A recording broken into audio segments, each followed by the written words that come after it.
All right, so let's get started with this lab. So we're just going to follow the instructions. I'm going to first open up my Kali terminal here. There we go.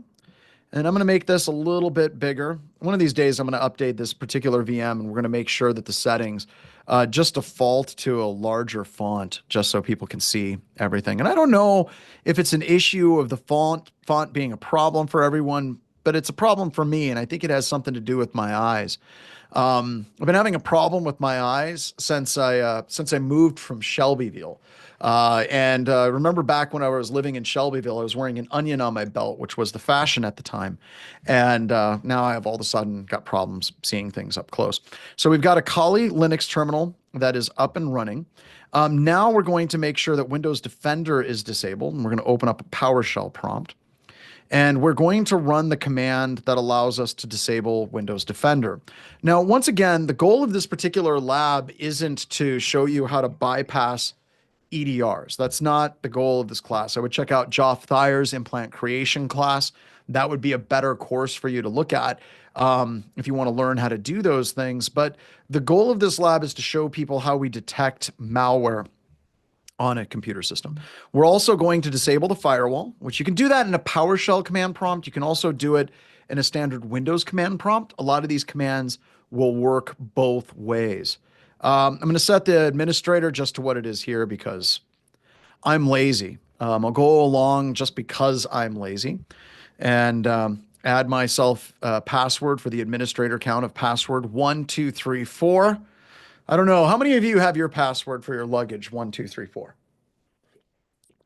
I know I do, because no one would ever choose that. And then finally, I'm going to get my IP address of my Windows computer system, 10.10.242.236. Awesome. Going really well. Going to go over to the Kali instance now. We're going to become root on the Kali lab system. And then we're going to start Metasploit with MSF console.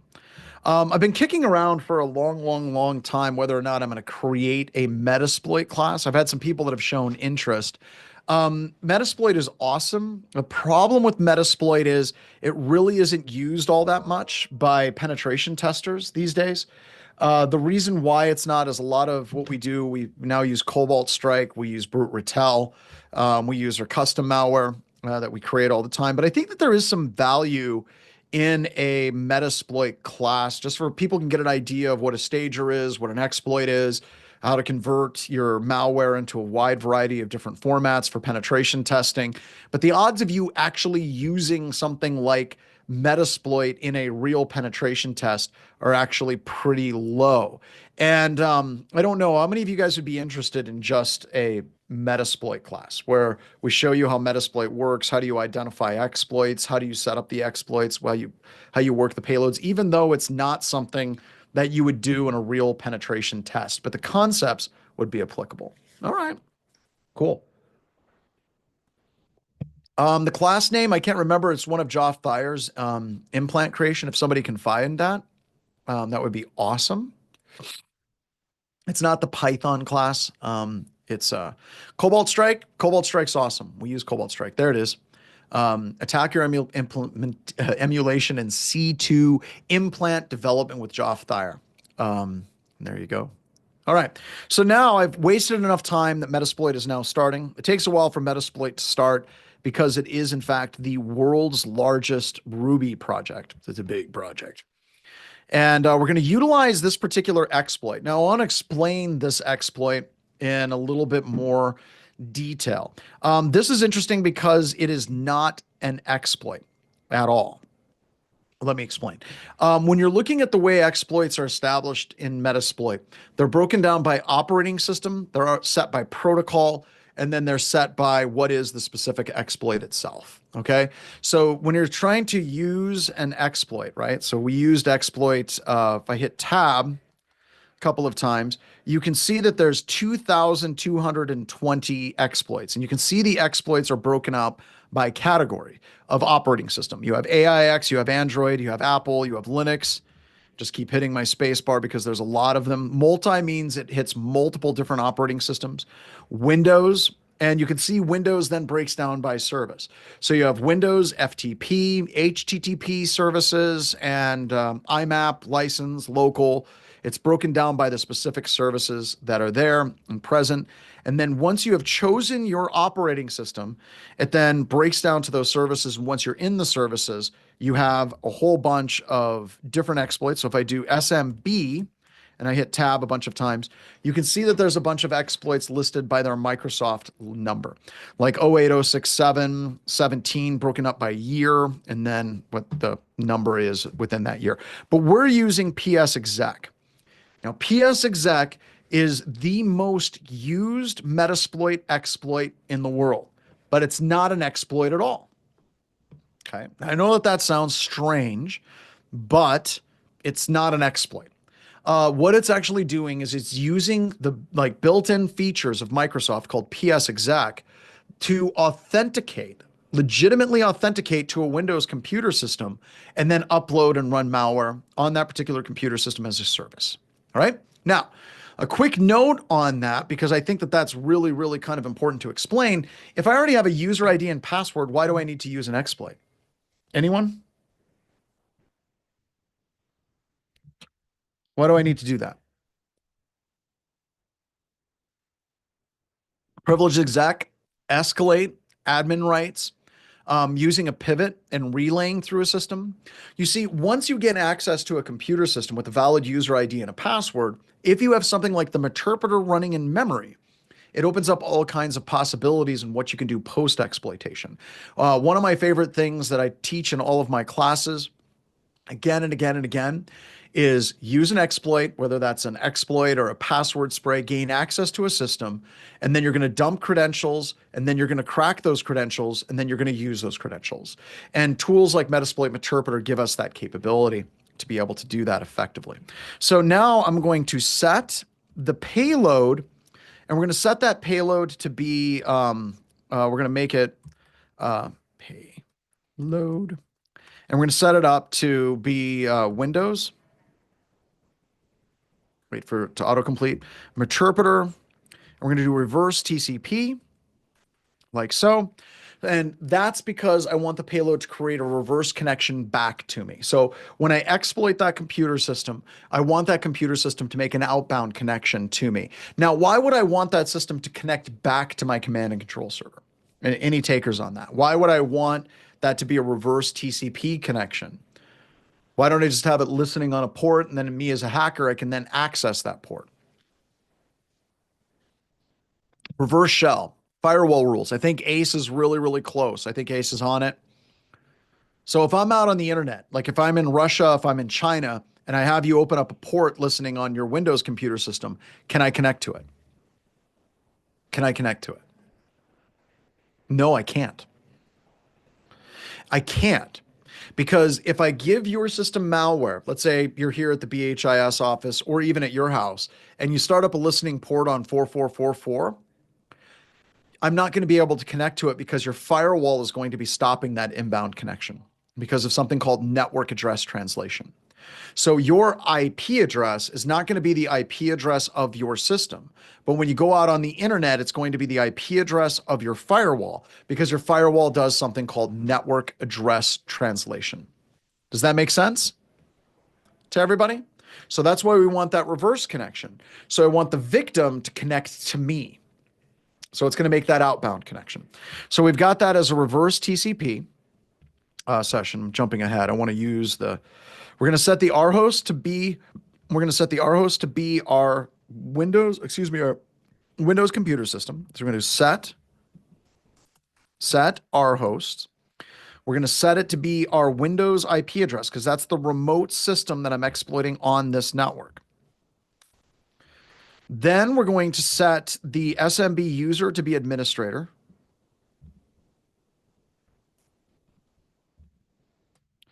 And then I'm going to set the SMB pass to be, what did I set it to up above? I think I set it to the one that's in the instructions up here. Password 123. Oh, how did I forget that one? I haven't actually had any coffee yet, decaf or otherwise. All right. So I know that that sounds weird, but this is what subdued John actually looks like. So just giving you a heads up. I'm boring at parties, by the way. So now we have it set up. Now I'm going to do exploit, and we're going to authenticate to the remote Windows computer system. There we go. We're going to upload the payload, and then we're going to run Metasploit Meterpreter. It's going to come back here in just a moment. Sends the stage. There we go. All right. So now we've hacked that computer. Now, some of you will ask questions like, well, this is like if the attacker has a user ID and password, you won't always have a user ID and password. You won't. That is very, very, very true. Okay. But how would we get those user IDs and passwords? How would we gain access to a system if we got a user ID and password? Get access through phishing, right? Key logging. Great, great answer. Call support. Password spray. Excellent. The other thing is we could be looking at breached credentials. We could do credential stuffing, right? This is where we find dumped credentials online someplace else where someone's account gets compromised and then they reuse that account post-exploitation. This is very similar to what we saw in the Sony attack. The attackers gained access to the inside of the environment. They had credentials that were dumped from a third party that actually matched the same credentials that someone was using, and they just reused those credentials. Does that make sense to everybody? So there's a number of ways how it would work this way. Also, post-exploitation, we reuse creds all the time, all the time. It's just the way that hacking works, right? We gain access to one system through spear phishing. We dump the password hashes off of that computer and reuse them, or we end up taking basically grabbing the Kerberos token using tools like Mimikatz to grab that authentication token and then reuse it. We can use PSExec with that authentication token as well. All right, so pretty cool stuff that we can do. So what we're going to do is we'll just open up another PowerShell prompt.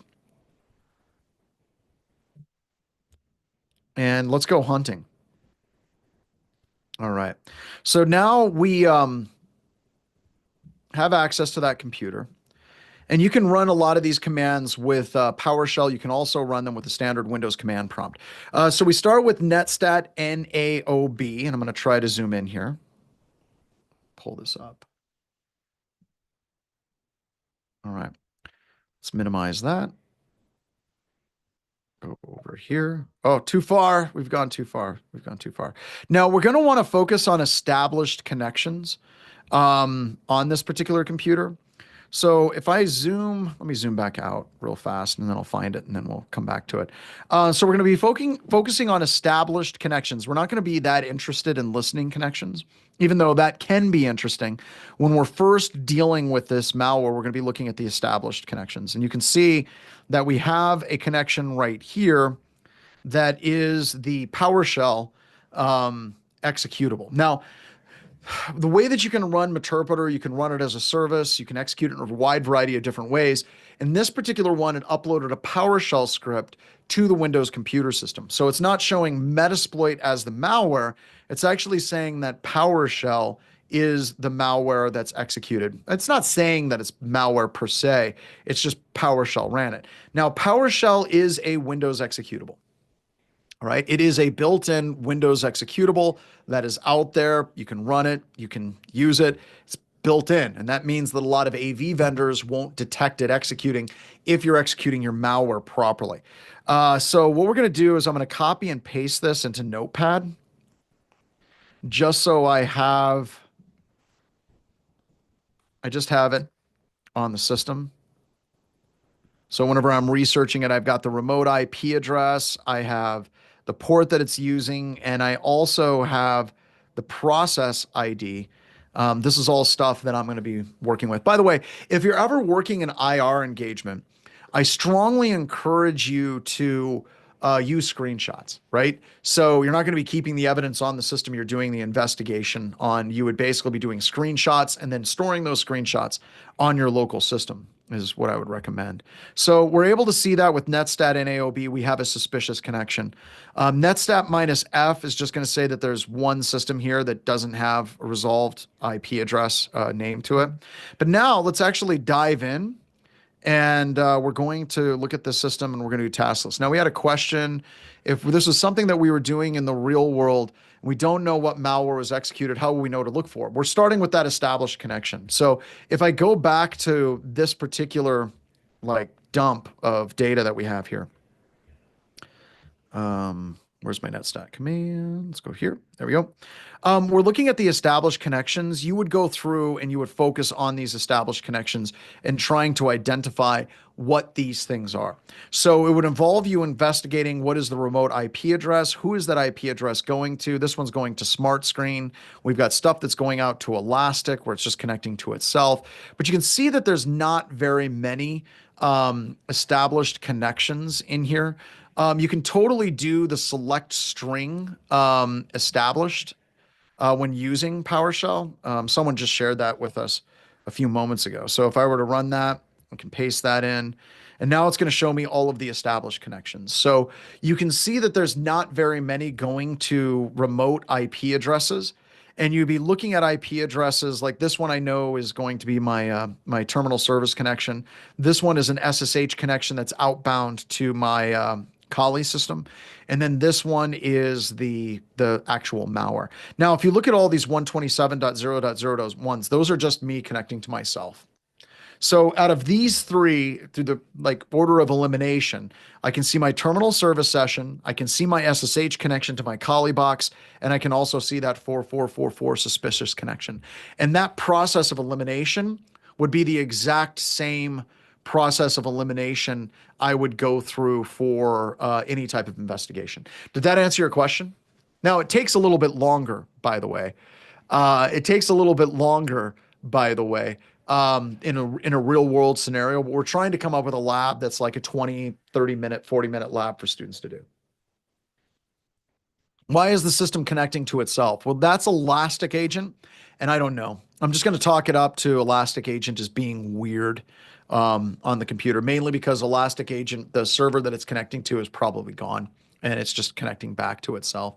You see weird things like that all the time. Now, if I was doing a forensics investigation, if we go back to this, if we go netstat NAOB right here, and we go back to what are those particular services, if I was going to be testifying in a court of law, and I'm seeing that these are Elastic Agent sessions that are coming back to myself again and again and again and again, I would literally set that up in a lab, install the Elastic Agent, and verify that that is normal behavior for an Elastic Agent. Because if I was in court as an attorney, or if I was working with a cross-examining attorney, I would totally have them ask that question of a competing expert witness. Does that make sense?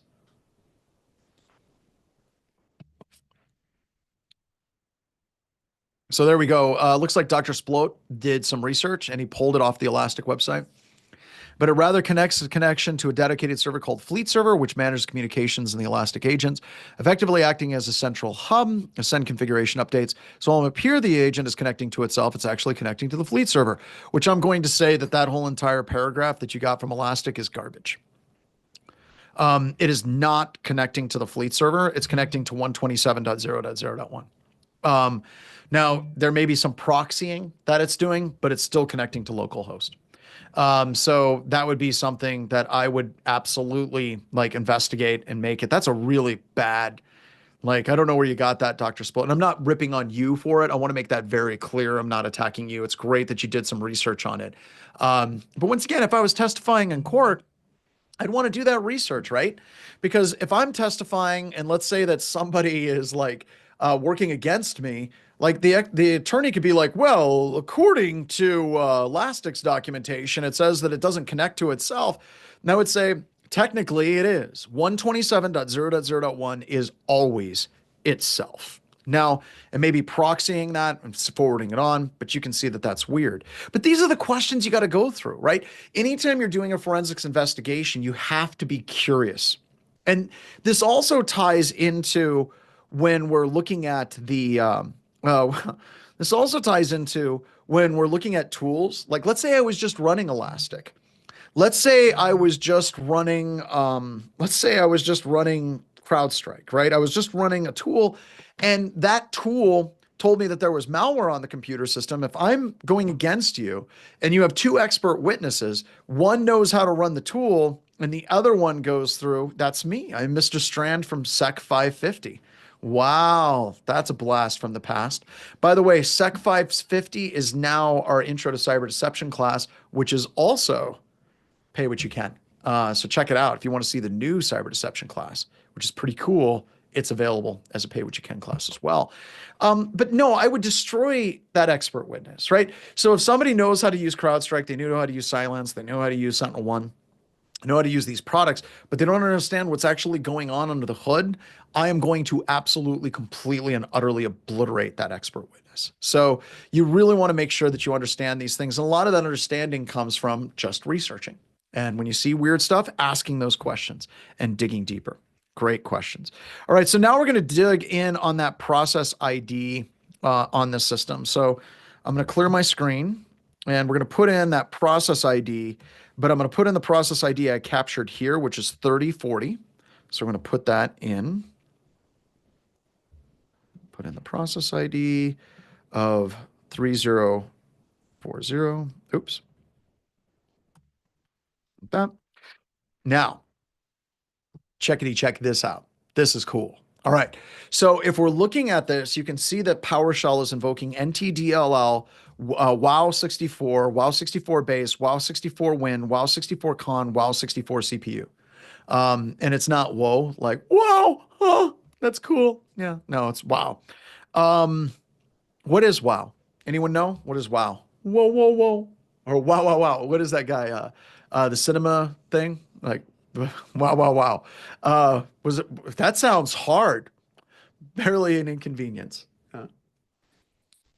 Windows on Windows. Absolutely. So let's digress for a second because everything I do is a series of digressions in this class. If you're so inclined to be okay with digressions, because I think digressions are important.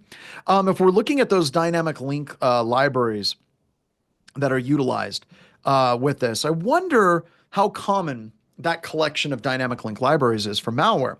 So it just so happens we have the world's most basic malware that ever existed on your Windows computer system. You can do netcat listen on port 2222, and we can do execute cmd.exe. All right, so what I just did is I created a backdoor. You can do the exact same thing on your computer system, and it's using a backdoor called netcat. Now, netcat is like such an incredibly streamlined tool. It was written in assembly by a dude called The Hobbit back in the 90s. And he was from Boston. He was part of the Loft Heavy Industries hacking group, testified before Congress. There's fascinating articles about Loft and Cult of the Dead Cow and those different groups out there. And he wrote this tool from assembly by hand, which is, that's some good squishy right there.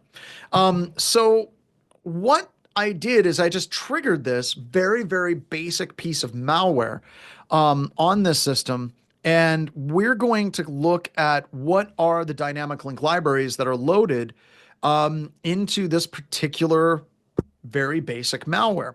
And we're going to run it the same way. We're going to do netstat minus minus NAOB, like so.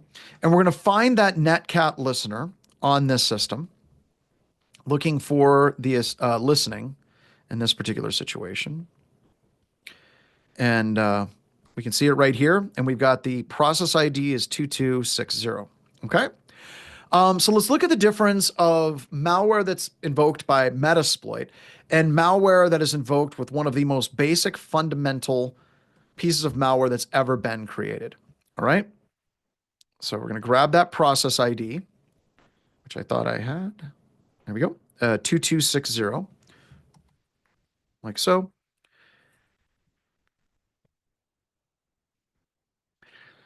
So on the bottom, we have a piece of malware that was created in the 90s in assembly by hand. The PowerShell one is a piece of malware that is recent from the Metasploit environment. You guys see any similarities there? Now, is your malware always going to use the same dynamic link libraries? No, it's not.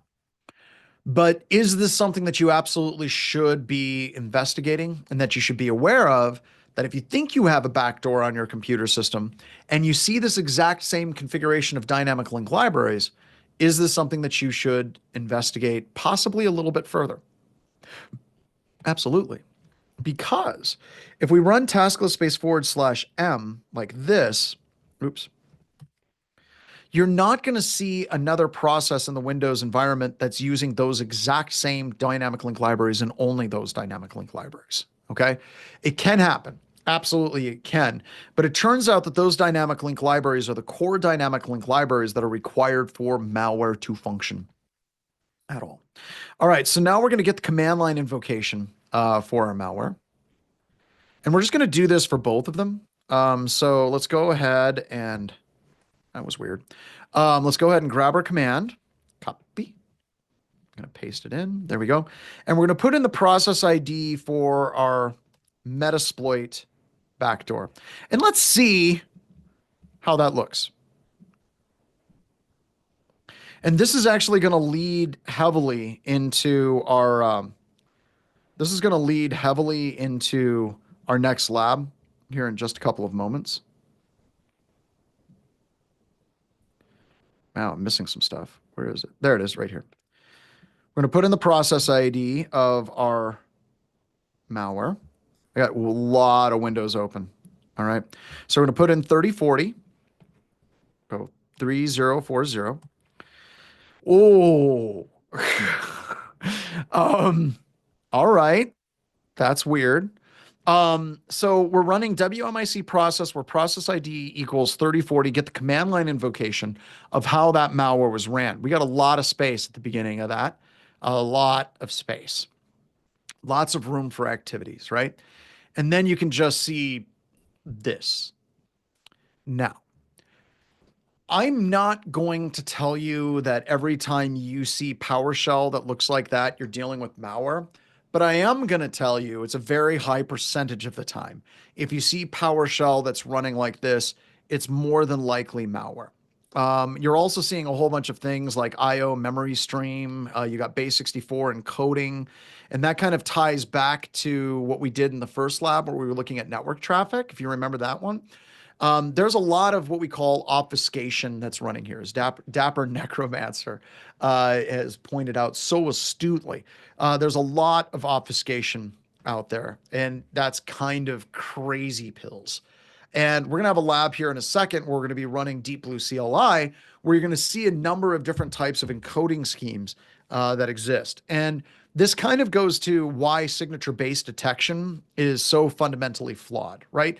If you're just trying to say, here's a signature, find this signature, and then detect the malware on that signature, you're not going to have a good time. It's going to suck. It's going to hurt the whole time because you can obfuscate these things in a wide variety of different ways. Have any of you ever done research on code that was generated by artificial intelligence?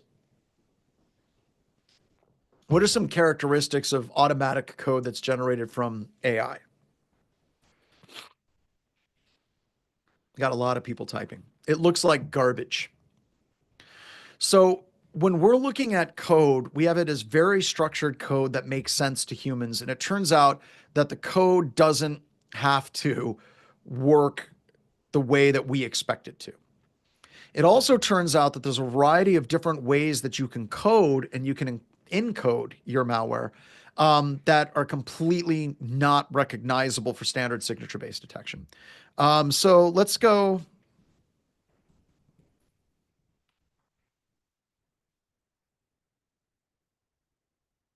So Malblog is the most difficult coding language that has ever been created. And Malblogon, I might be pronouncing that. Let me go here. And I'm going to share this with you all. And let me kick this up real quick. There you are. And if we're looking at this code, this is the code that produces Hello World. Oh man, I got to be honest, like straight assembler, if you disassemble it and it's written by a human, it's very readable. We could talk about this a little bit more, but it's very, very, very readable because there's actual patterns in the way that C creates the assembly code like if you're doing like procedure preamble and you're popping something off the stack, pushing something on the stack. But this is hello world right here. This program reads a string from a user and prints a string similar to the Unix command line cat. So that's the cat command. Now, this was designed to just be as complicated as it possibly can. Even the person that wrote this literally cannot write the code from scratch. Like it's just crazy. All right. So that's one example.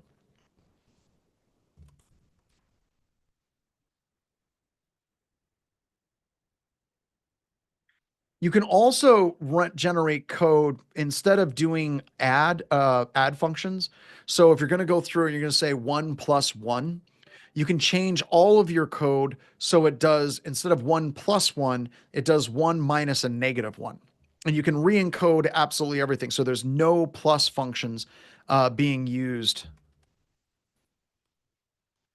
So there's no add functions that are being used ever. It's just minus a negative function. Still a valid set of code, but it's going to completely change the way that that code actually functions. So when we're looking at this type of encoding, there's a wide variety of different ways that we can encode to get past standard signature-based detection.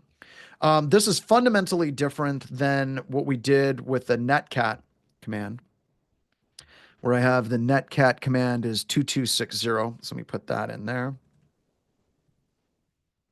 Where the command line invocation is just netcat listen on port 2222 and execute cmd.exe, right? So really some good kind of research stuff.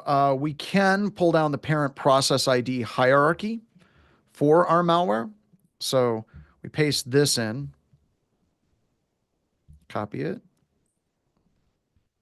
paste it, and we're going to put in the process ID here, 3040, like that. And it tells us that the connection host and PowerShell are it. So there's not a lot going on.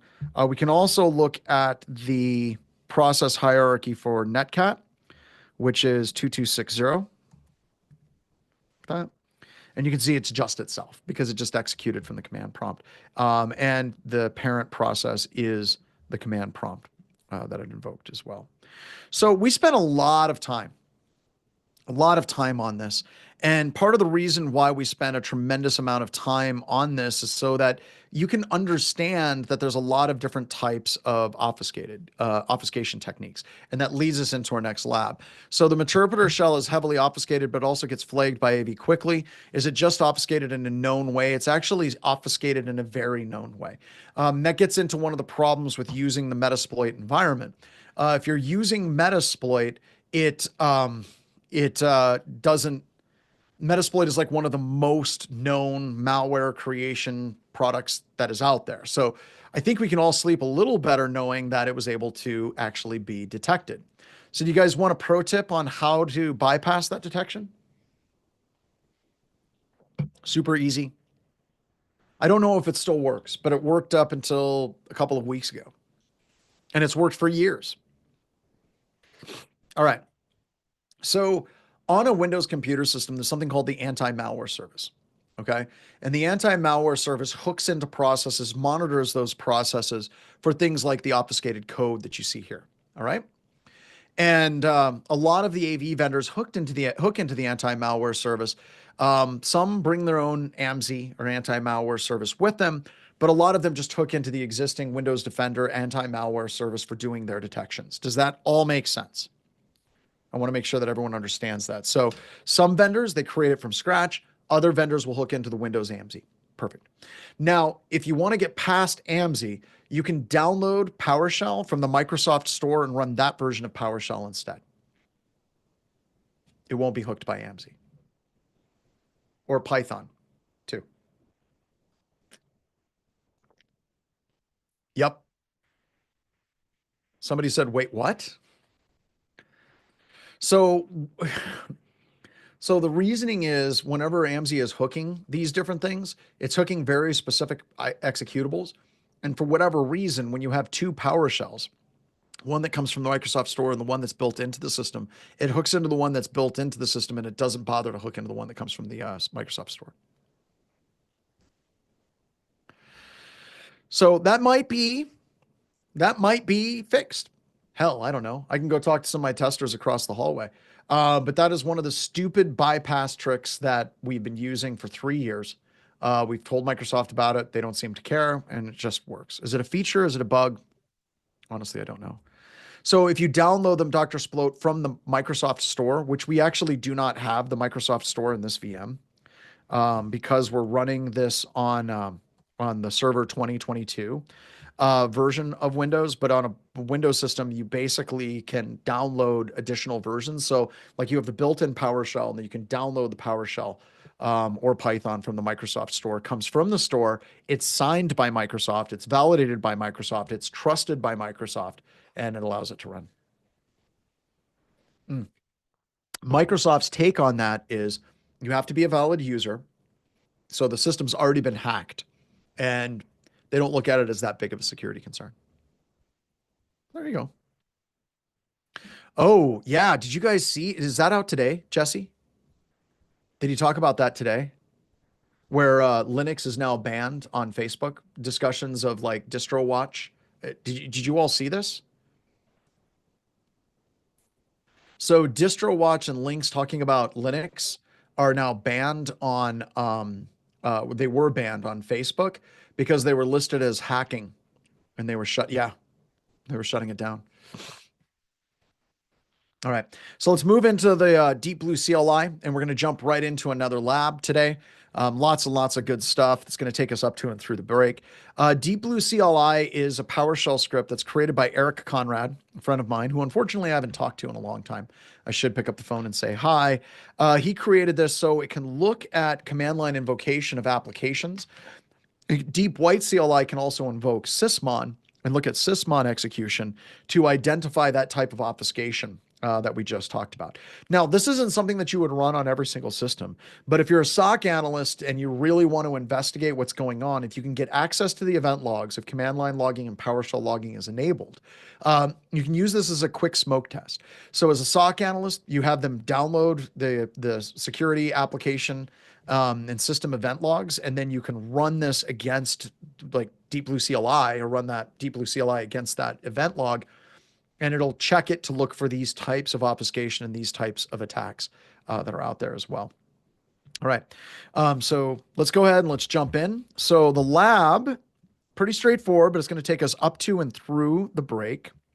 Shouldn't have done that. We're going to go ahead and go to intra-class files. I need to go to tools, back to navigation. So I'm going to give you all the link to navigation so you can get to the main index.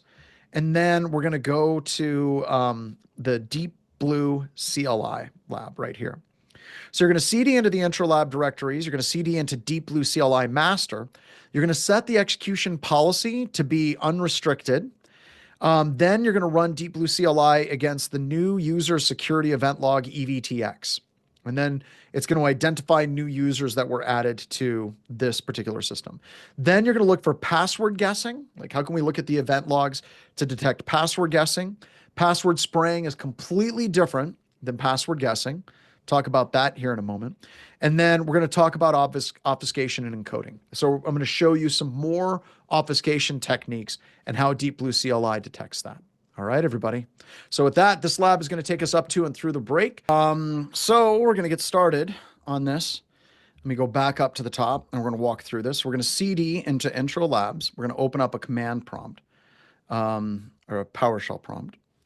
We're going to CD into intro labs, and then we're going to CD into DeepBlueCLI master. I don't know why in the hell I have this as two separate commands when it could be perfectly fine with the same command as well. There we go. Next, what we're going to do is we're going to set the execution policy unrestricted. We're administrators. We can do that, right? I'm going to go yes, so. And then we're ready to start kicking out the jams. All right, so we're going to run Deep Blue. We're going to run it against the new user template. Now, this is a really stupid, simple technique, but if you look at the username, do you see the user that was created on this system? Like, we've got a dash user. That's kind of sketch. Users with names of dots, dash, space, space, space. You know, those names are kind of weird and they probably need to be investigated, especially whenever they're like the administrator user. No, look, you have one user that was created, right? If we're tying this in, we had one user that was created, and then like what, a second or a minute after, I can't remember which, 1 second after, was immediately added to the administrators group. There's some weird stuff going on there, but looking at just some really, really basic things that attackers do from the perspective of persistence on an environment is absolutely critical. Question was, what I love most about this class is that it teaches you how to use the core tools, provide OS, do some good investigation, helps you with the SIM. Well, yeah, and that's kind of the point, right? It's kind of, I got to move my camera a little bit. It's kind of like the teach a man to fish or feed someone, right? And if you understand these core things that are happening at the operating system, it opens up a whole world of possibilities. And it actually makes you far more effective at doing research and investigations with the tools that you have in your environment. And that's what we're after. All right, so now we're going to copy and paste the password guessing one in. So we'll go ahead and do that. So we'll go copy and paste. There we go. This one takes a little bit longer because it's aggregating and it's running through a whole bunch of different command line, a whole bunch of different event logs. And then it's looking for what was actually done in those event logs and then correlating it across multiple different users. Now, this is doing a check for password guessing. Now, that is where I try thousands of passwords against one user account. And what is, just out of curiosity, what is a problem with doing a password guess? So if I'm going after Dr. Sploat's account or Jesse or Rightabout and I'm trying to hit their accounts, I'm going to lock those out, right? I'm going to lock those accounts out. Now, there are accounts that you technically cannot lock out. What is one of the accounts that you cannot lock out by default? System, absolutely. The administrator account. You cannot lock out the administrator account. Now you can change the registry settings so you don't do that because it becomes a really, really easy way to then lock that system out by trying to brute force the administrator account. So there's two things that Microsoft does and provides that helps reduce this particular attack surface. The first thing that they do is they released a tool called Lapse that allows you to randomize the local administrator password across all of your systems. That's one. Number two, you cannot log on interactively with the administrator account over tools like PSExec and SMB, right? So I can't use NetUse, mount to share on a remote system as administrator. The only two ways that you can log into an administrator are, well, you tell me, what are the two ways that you can log in as a local administrator on a Windows computer system? Got it. Locally and RDP. That's it. Locally and RDP. So if you're looking at this, we have somebody has tried to log into this system 3,560 times as the administrator account. I might do some additional investigation see if RDP is running on this system and then trying to pull out and gain access via that particular account.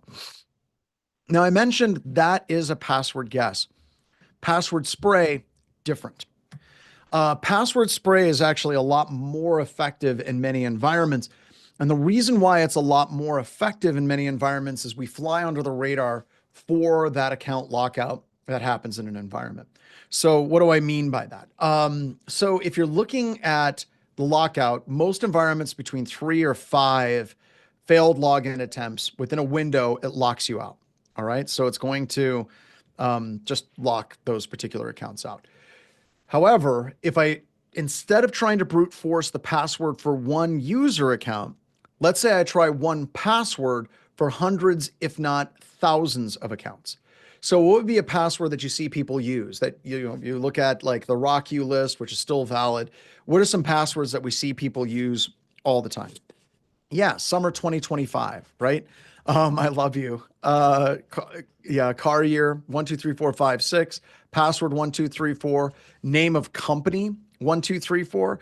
Now let's say that I don't allow dictionary words. What are people going to do with their passwords if password's not going to work? What are people going to do if I don't allow dictionary words?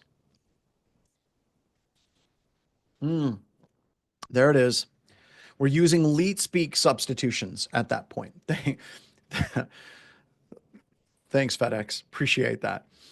So they're going to be using leet speak substitutions. So when we're trying to break into environments that don't have two-factor or post-exploitation where there isn't two-factor, we will try those passwords like summer 2025, winter 2025, and we will attempt to authenticate over thousands of users with a single password.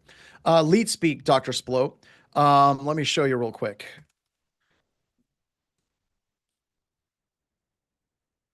There. Does that make sense? Leet versus leet, where we're doing character substitution of certain characters, where we're replacing it with special characters or numbers. All right, there we go. So when we're looking at this, you can see that we have one user account in one system that is attempting to log in to all of the target username accounts that are out there, right? All of these target user accounts. So we have one account that's trying to authenticate and one system that's trying to authenticate to all of those other users, right? So that is a really, really cool detect that we can pull out with DeepBlueCLI. The next one is the obfuscation and encoding. Oops, there we go. And this one takes a little while, pulls it out. And we had discussed all the different types of encoding techniques that you see. And one of them we actually saw right at the beginning. And I'll go through some of these encoding techniques and explain them to the best of my ability. Some of them I don't know, like what the hell is going on, right? It might be malblanc for as far as I'm concerned. So this one, PowerShell, you can see suspicious long command line. It's greater than 1,000 bytes. Possible command obfuscation. Only 6% alphanumeric and common symbols. If you notice, we started right at the beginning with a whole bunch of space. The reason why attackers sometimes try to put a tremendous amount of space in front of the actual command is many of the signatures that are out there are bound by the buffer size associated with the data input that's coming in. They're trying to do this to get around potential buffer overflow situations on a piece of software, right? Specifically for signature-based detection. Huge problem in all kinds of protocol parsers, network parsers, where you're grabbing a whole bunch of data and you're analyzing that data and they don't put the proper bounds on the buffer. It becomes a buffer overflow. And then that can be used to take over these tools. So a lot of the vendors will put in specific bounds in their signature saying the max size for the signature is 1,000 bytes, right? So if we put this in, we put in a whole bunch of spaces at the front. So the buffer is nothing but spaces and it ignores everything off the ass end, which is the actual attack itself. This one, we're taking a series of characters. If I can show you real quick, there's a number of different ways that you can represent a character. We talked about this as it relates to the movie The Martian. And I want to show you real quick how this flies. So I'm going to go to man ASCII. Oops. There we go. And you can see that we have certain characters that can be represented in a variety of different ways. They can be represented in octal, they can be recommended as like decimal, hex, and then the actual character itself as well. So if we go all the way down and we get into like an A, right? Like what is the lookup for a capital A? It's going to be hexadecimal 4-1. A capital B is going to be 4-2, C is 4-3, D is 4-4, and so on. So we're representing these characters in different ways. Does that make sense? I want to make sure that everyone understands that. So we've got the hex value, we have the octal, we have the decimal characters, and then we have the hexadecimal lookup table conversions for understanding how these things work. And we got the history. It's actually all really, really super cool. So when we get into these types of encodings, we're using those different types of encodings, like using hexadecimal or using octal or using just, standard binary in some situations that you'll see here in a couple of seconds. And what they're doing is they're creating a string of characters where they're defining each character one at a time. So you can see character 69, character 88, character 32, character 40, and I shouldn't be calling them that. I'm screwing up. I did that wrong. Does anybody know what my mistake was? I messed up. I said character 69, character 88, character 32. Yeah. It's character 69, character 88, character 32. Because when we're dealing with we're dealing with base 16, if you see 88, it is not the same thing as what we consider to be 88 as well. So there you go. There's the characters. Then we're actually replacing those characters with actual like complete gibberish at this point. That's pretty nutty. Where we're doing the character representations with actual special characters, and doing that conversion. Doing the same thing we did above, instead of doing 883962, it's putting all of the characters, instead of defining them as characters at the beginning, it's identifying them in an array, and you're doing them all at once in that one. This is base 64 encoded. So we just have straight up base 64 encoded. This is binary. Talked about binary encoding. This is just another character string. I don't know which one it is. Might be octal. I'm not sure. Another way of representing the base 64 encoded data.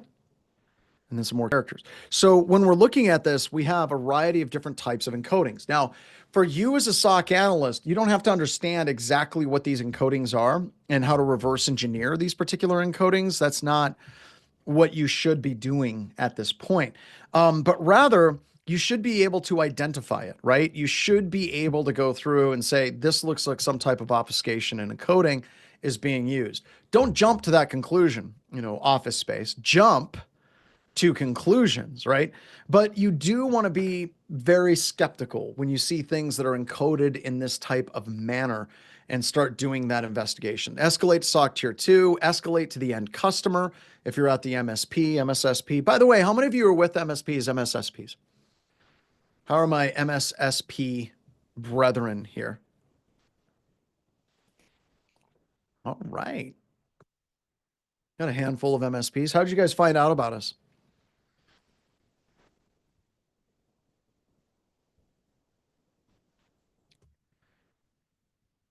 Managed service provider.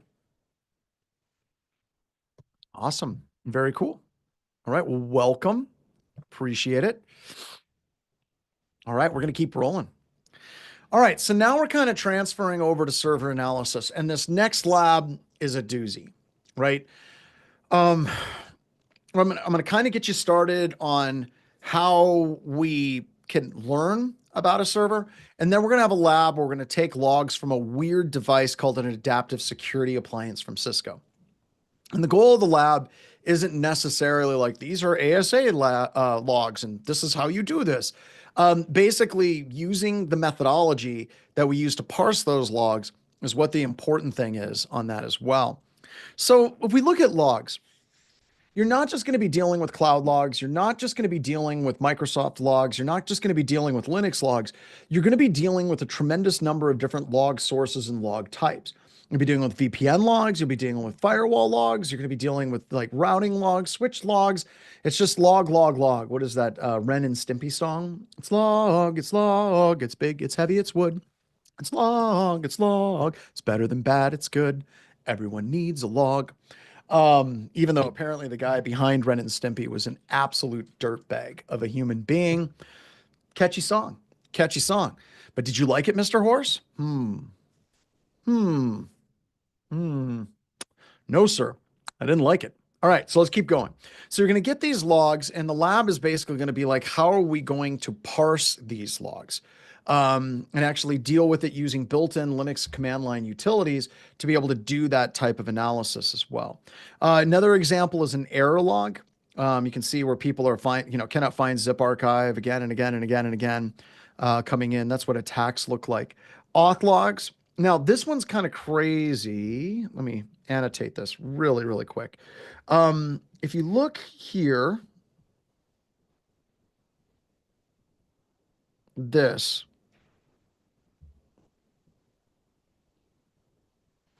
is one of the things that makes log analysis somewhat difficult. And this isn't even that hard, to be honest with you. Microsoft logs are far worse, but whenever you're looking at Linux logs, rather than completely rewriting the same log again and again and again and again and again, with Linux logs and like the auth log, it says that message has repeated 2 more times. So instead of writing all the logs to save space in the logging facility, it's just going to pop up and it's going to say, hey, I've repeated this 13 times, 14 times, 16 times. That's great. It does that in the log, but it's really, really difficult whenever you're trying to parse those logs and you're trying to get some analytics on it when it's just telling you, hey, I've repeated this X number of times, and you're trying to do things like log counts as well. And Dapper's right. Log files get monstrous. It just happens all the time, right? All right. Just annotated this. There we go. Oh no. Trash. There we go. That's better. All right. So let's say that you want to learn more and get better. So how did you all like the job hunting thing that Jason did yesterday? How'd that work out for you guys? Yeah, it's great. And like I said, you take that and you couple it with what I was showing you and identifying the technology profile for the company that you're going for. And now all of a sudden you have this super powerful kind of trick, right? Because you have things like the CIS benchmarks where you're going to identify the technology that that a company is using. And you can take that technology that the company is using, and then you can actually get a security guide that you can learn and you can read from to truly begin to understand how that technology works, right? So if you're looking at all these different tools, whether it's Apache Cassandra, or you're looking at Azure, Microsoft, or you're looking at Google Cloud Compute, or any of these different vendors, Amazon, right? This gives you the capability to get a guide where you can start researching what is security relevant configuration within that specific guide. So I can look at a database server and I can say, where are the logs for this database server?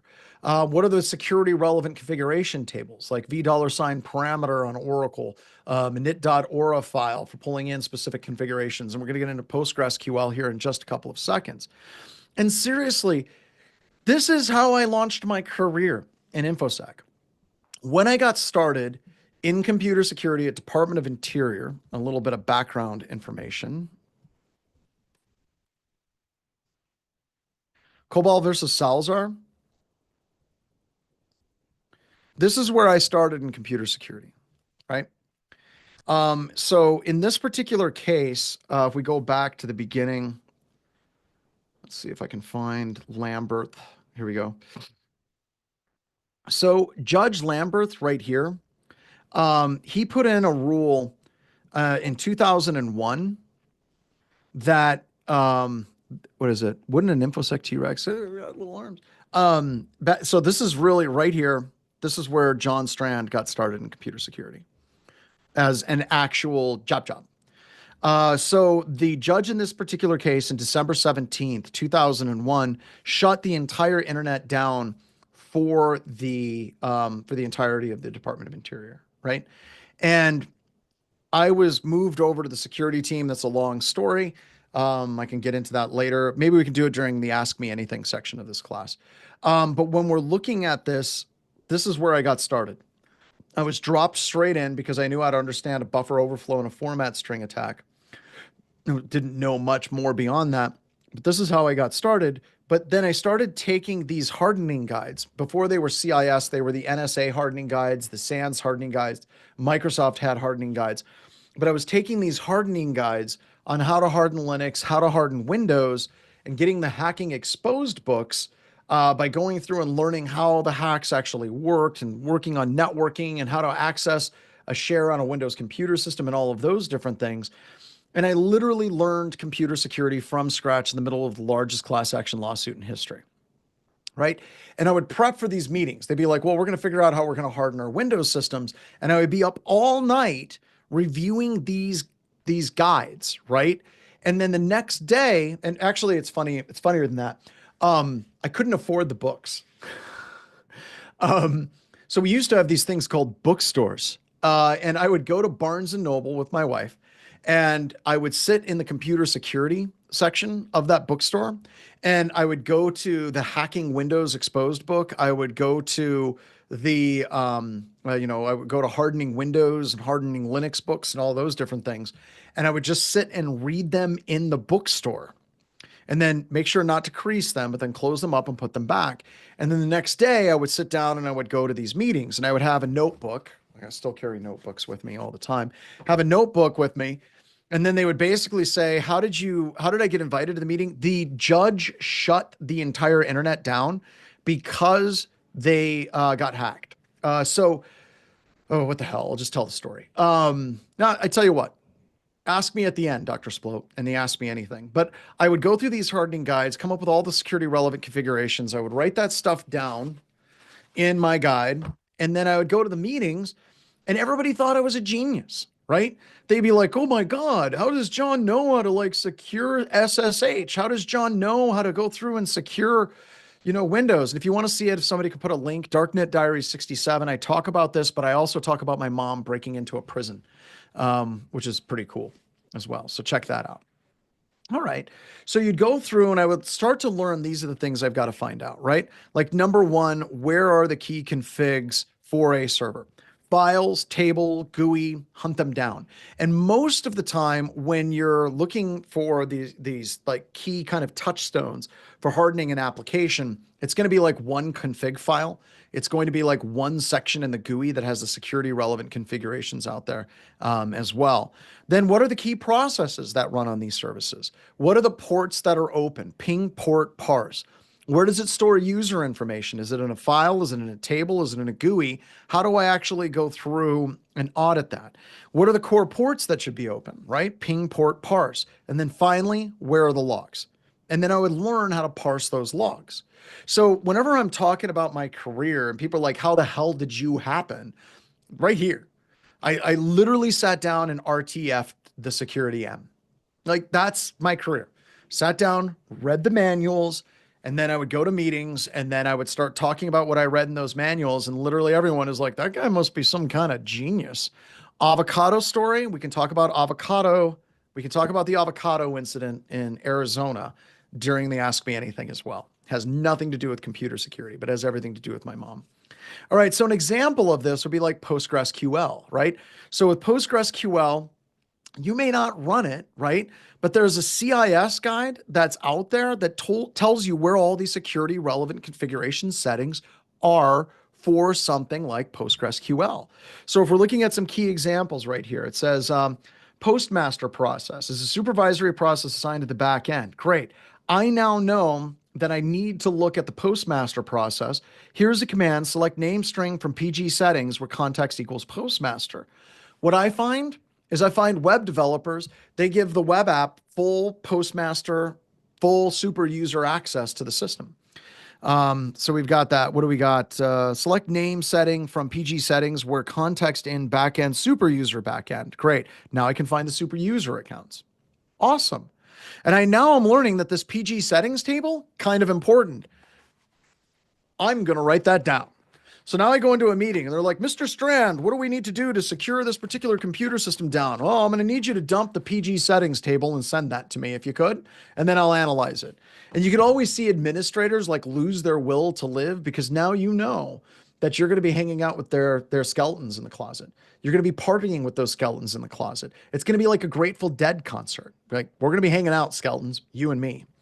Next one, user example, the PG Postgres account, right? If we're looking at Postgres as the user account has super user, create role, create DB, replication, bypass RLs. So we can now identify where these user accounts are. What are the ports and services that should be running? Great. The default port is 5432. We can enable SSL. We can enable compression, and we can put in the password. I can audit this with primary connection info, and I can see if they did something stupid, like, I don't know, setting their password to my password. That would be bad, right? So let's go ahead and let's jump into our next lab.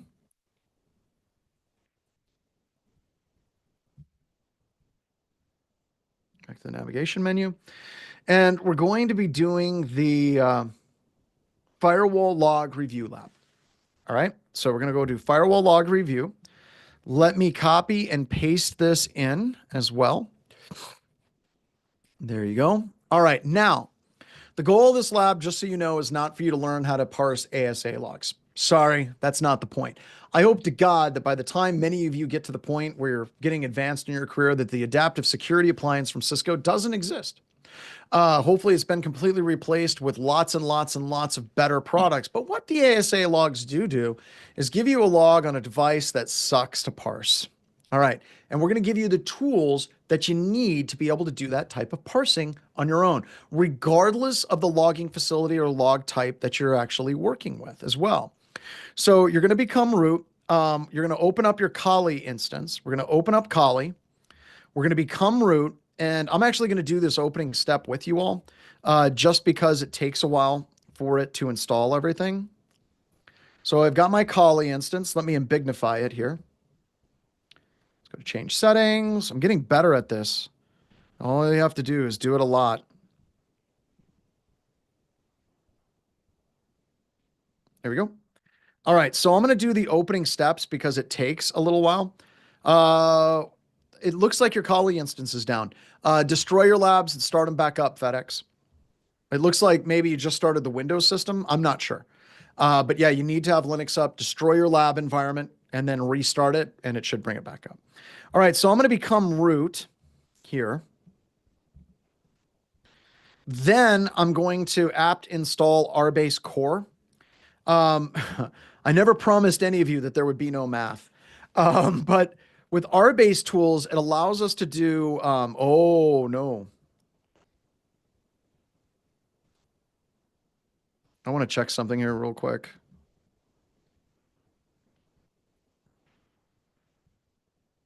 I think my package, I might have to add in another command in here. Just give me a moment.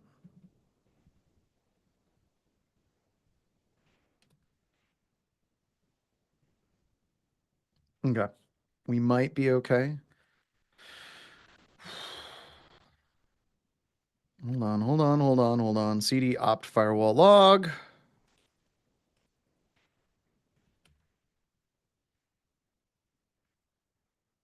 Cool. All right. So you don't need to install rbase core, but when you run this command, you're going to get some quick errors. Go ahead and run it. Doesn't matter. It's all good in the hood because we've already installed it. But I wanted to give you the command just so you know that this is the math package. This allows us to do statistics on the command prompt in a Linux computer system utilizing bash. So you're going to cd into the opt firewall log, just follow the instructions. You don't have to change anything. It all is going to work. And then you're going to grep out an IP address. Once again, a lot of times when you start an investigation, you start an investigation with an IP address. Like someone will say, it looks like Bob has had some weird dancing gerbils on his desktop. Or my favorite is Cookie Monster. He's got this weird Cookie Monster thing on his screen and it's gobbling up everything. And it's like, me want cookie, me want cookie. How do you stop the Cookie Monster virus, everybody? Quick, you can Google this. How does one stop the Cookie Monster virus? He's going, me want cookie, and he's eating your desktop. Anyone? Nope. You type cookie, idiot. Sorry. That's a quote from the movie Hackers. There's Cookie Monster virus. It's eating the screen. And the way you stop the Cookie Monster, apparently, to the people that came up with that movie was to type the word cookie. For the record, the movie Hackers is nothing like way real hacking works. I've never rollerbladed. All right, so now we cd it into the opt firewall log, and then we're going to grep out the suspicious IP address from the ASA logs, and we're going to basically do an inverse grep right here. And the reason why we're grepping out with that -v is because that's our edge perimeter router, and you're going to see lots of traffic going there, and it just messes things up on that. So that's why we do the V and then that IP address. And then I'm going to show you what I do to take a log file and trim that log file down to get it down to the information that I am interested in. That's what you're going to be working on with this lab.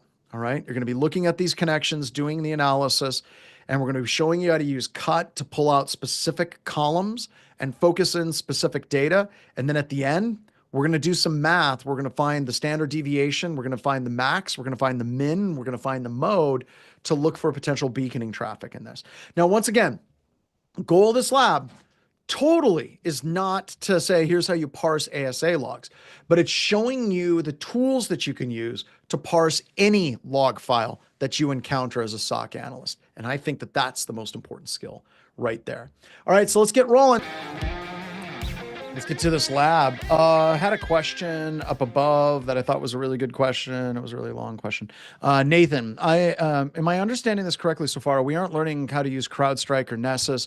We are learning about the concepts or context underneath those tools. How or why would you look at certain things if you didn't have them? As an entry level SOC, will you be willing? Will you be using Deep Blue or whatever open source tools, or will you be provided approved tools? How often do companies require you to use the approved tools? So it's going to be all over the place. Like, you're going to have some organizations that are going to flat out be like, do your job. They aren't going to care if it's open source or if it's commercial or however you achieve that specific goal and objective. You're also going to have organizations that give you very, very, very specific tools and very specific ways to run those tools. And it's highly regimented in what you actually do. Personally, just going to give my opinion because I'm old and gray and I'm waiting for Brian to come in and say it. But when we're looking at it, I absolutely hate organizations like the second organization that says, here's all of the specific tools. Here's how you're supposed to use them. Here's the guides on how you're supposed to use them. Here's how you're supposed to run these commands. Here's how the output's supposed to go. They think that what they're doing is they're standardizing some type of process. And the only thing they're standardizing in their environment is they're standardizing mediocrity. I think that there is a really, really important point. I do have gray hair, trust me. But you were looking at how things work, right? And the reality of the situation is you're not going to be standardizing excellence. I don't know of anybody that actually standardizes excellence other than McDonald's and people that work in like flipping hamburgers and things of that way, right?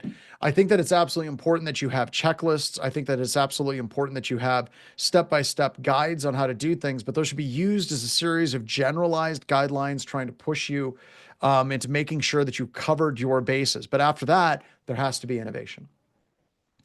So when you're going through and you're breaking this whole entire thing down, there has to be some standardizations of the minimum of what needs to actually be done, just as a checklist. I'll give you an example. Pilots. Whenever a pilot gets into a rough situation, there's a great movie with Tom Hanks. They're all great. I mean, let's be honest. Tom Hanks movies are fantastic. But the one Sully, whenever they're pilots and they're going through and they're dealing with the airplane crashing into the Hudson River, they're going through checklists, right? So if you can go through and find that video clip, it's out on YouTube. They're going through their checklists very, very, very quickly. And they're saying, here's the book. Here's the thing we're supposed to test. We're supposed to test this. We're supposed to check this pressure. We're supposed to do these things. But at the end of that, Sully makes his own decisions on what he's supposed to do. Okay. He makes his own decisions about how he's going to deal with the plane. Is he going to try to go to the runway? How is he going to be doing those things? And that's how I look at checklists. Checklists are there for you to kind of understand the minimum, make sure that you don't miss any of these different things. And then basically working through that list. And then at the end, it comes to the point where you have the initiative as a SOC analyst. So while I believe that it's important that we have a list of standardized tools and we have solid training on how to use our tools, they're merely tools to enable human beings. All right. All right. So let's go ahead and let's go through this. There's a number of different ways. I always love it. You get people that know Linux really, really, really good. And they're like, well, you've got this, you've got this. You could do this with a different tool. It's not a matter of doing it right or wrong. It's just, this is the way the author of this class decided to do it. And you can do it better. Awesome. If you can do it more efficient, smaller command syntax. Awesome. That's great. But I wanted this to kind of break down my thought process and working with logs that I haven't seen before. So I've already gone through, I've installed R-based tools. I've got the firewall log. I'm in that directory. And we're starting with this first one. Usually, to be honest, I would start with this command first. Let me Control C that. Let's get this command in. I would probably start here if I'm starting with a new log that I've never seen before. All right. And also the way that I structure this particular lab, you can see how the commands stack on top of each other. So I don't double back and say, okay, well, now we're going to change that command to get the same data. I wanted to show you how I would take one command and I would slowly build the command out to get me what I'm looking for. And that's a pedagogical decision for me in the way that I did it. But I would start by this, and you can see that there's just a whole bunch of connections for that 24 address. where it shows up again and again and again and again and again. You can see outside 24, outside 24, outside 24, outside 24, outside 24, again and again and again and again and again. And what you're trying to do when you get this data and you start parsing this data is you're really trying to get to the point where you're cleaning the data up so you can make this data become information, right? I can't remember the exact like breakdown, but it's data, information, knowledge, right? We're trying to take data, we're going to try to parse it down to where there's information associated with it. And then based on that information, we're going to make knowledgeable decisions predicated on that data. Now, somebody, you bring up questions about third-party tools, third-party, let's say EDR products that are out there. You'll still be doing these exact same tools, those products. We were working with this really, really garbage EDR. Oh God, what was the name of it? I think it was Cynet. Sorry if you work for Cynet, but we were trying to export the data because we had hundreds of thousands of nodes and we were trying to export data. And at that particular time, it limited the export amount to 10,000 records. Why? Why would you do this to me? So it's really, really, really like bad if you're limiting the amount of data. But I can work even within an EDR and I can export thousands of records from literally every EDR. And you would still need to have some ability to kind of take that data, parse it to make it into information, take that information into some type of knowledge. And with this, if I'm going through it, I'm seeing tons and tons and tons of connections going to the outside IP address of this 24 IP address, 24 IP address, 24 IP address. And that 24 IP address is the edge router for this environment. So if I'm parsing through this data, the first thing I'm going to do is I want to find all the records for the internal suspect IP address, and then I'm going to pipe it through grep again. So we're going to take a grep statement, we're going to pipe it through another grep statement, and we're going to do V, which means ignore every single record that has reference to my external edge router IP address. And now we're starting to get into something where we're going to start seeing some level of this data start to manifest itself as information, right? So if we're going through and we're looking at this, I can see that there's a number of ACKs, and I'm looking for IP address connections outside of the environment as well. And now I'm starting to see these 1813s, 1813s, 1813s, 1813. So we've got 1813, 1813, 1813, 1813, again and again and again and again. We got an outside IP address of 18.160.185.174, and we got another set of connections for 13.107.237.38. So what I'm seeing is a lot of connections that are going to those two IP addresses, and look at the durations on these things. Look at the durations. Tons of connections that are less than a second or at a second. That's a lot. Also, if we're looking at 18 and 13, we're seeing the data size for those two IP addresses is very similar. 1816, 1816, 1832. We're seeing very, very, very similar connection data sizes, and we're seeing lots and lots of short burst connections to those two external IP addresses. We're going to keep digging. All right. So I see some of the data starting to come through, right? I'm starting to see some of this. I'm starting to see some patterns in the data as well. So now I'm just going to focus on the grep fins, and I'm going to start specifying what are the fields that I can look at. So what we're doing is we're grepping out all of the external connections that are not the external connection for the edge router. I'm grepping any of the fin packets. That means the connection is the end of the connection. That's where I get my data size. And then I'm specifying cut with the delimiter. So we're identifying the columns. And now I'm telling it only give me columns 1, 3, 4, 7, 8, 9, 10, 11, 12, 13, 14. I'm starting to get a little bit less data coming back. All right, so let's pull that. Great. This is what we're looking for, folks. This is how we parse data and we start getting it into information. So now I'm seeing we've got tons of teardown TCP connections for outside connection, and it really looks like there's an alternation between the 13 IP address and the 18 IP address, like it's walking back and forth. And also you can see the port is port 443, and this also kind of starts showing you why ASA logs suck to parse, right? So if we're looking at parsing these logs, you can see that we have multiple delimiters. We have spaces, right? We have teardown, TCP connection, for, it's kind of a space. And then it says outside, and just literally, it just throws you a curveball and it's throwing a colon right in the middle of this crap. What the hell? Why are you specifying a delimiter as a colon? And then it differentiates between the IP address and the port with a forward slash? Come on, Cisco. You can do better, right?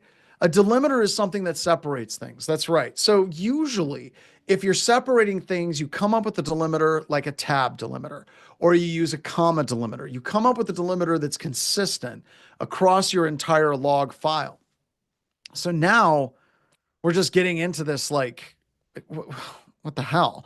But we can parse this, okay? We can start to parse this. So I'm seeing lots and lots of short burst connections, 1 second connections, very consistent tight data sizes, and I'm now getting a better understanding of what I'm looking at with this log. So now what I want to do is kind of drill in on just one. We've got 18 and we've got 13 are the two external facing IP addresses that we're investigating. Now I'm just going to focus in on just 13 because up above you can see 18, 13, 18, 13, 18, 13. Just give me 13. What do we have? Ooh, okay. So you can now see that there's some really good consistency in the number of bytes.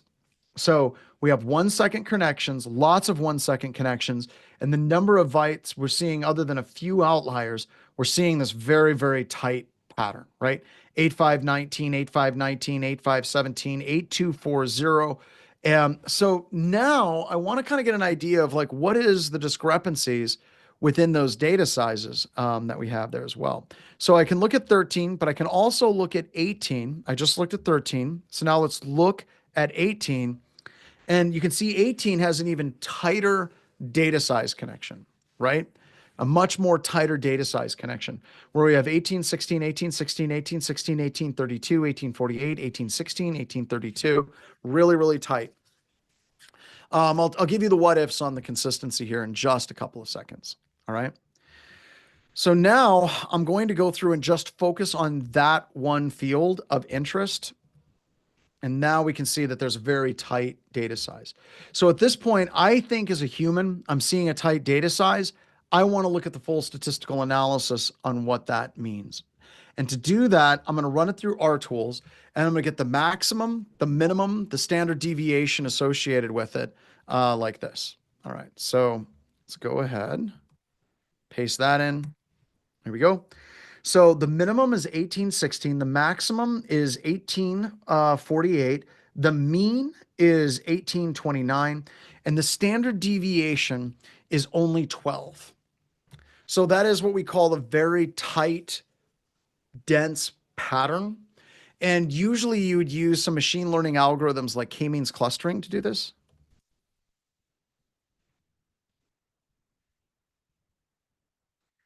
And you would feed it through, but we're able to do that with just some really quick bash magic using our tools, right? So I can see that this is a very tight clustering. And yeah, the AI stuff, it's not even using AI, it's just using statistics.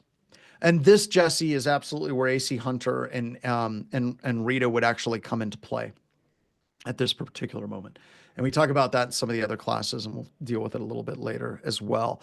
So this, once again, from a lab perspective, the goal of this lab is not to say, here's how you parse ASA logs, but it's to give you the tools that I use to parse logs like ASA, to parse any logs.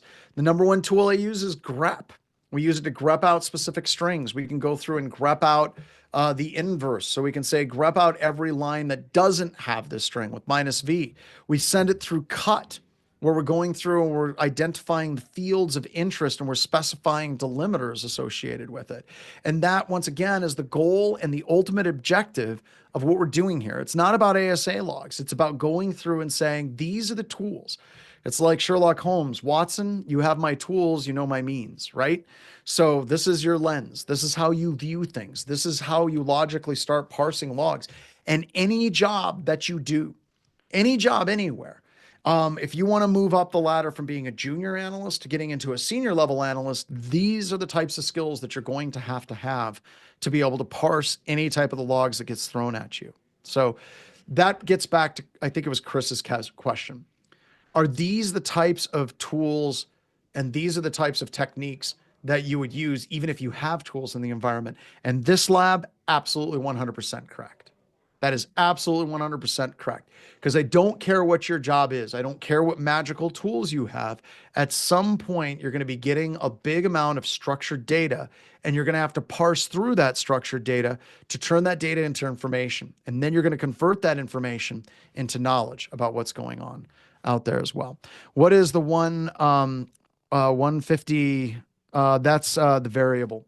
So you have standard deviation, the 151.33, that is the spread. So if you're looking at it, what is the highest, what is the lowest, what is the total spread on that as well?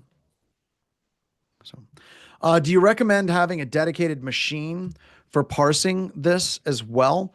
No, I for this stuff, I would usually parse unstructured text data on my work machine. I would still be taking screenshots and I would sure be documenting my thought process through this entirety of this thing, but it's still something that I would just run on my local system. All right, good questions. Are you all ready to get through another section and get into yet another lab?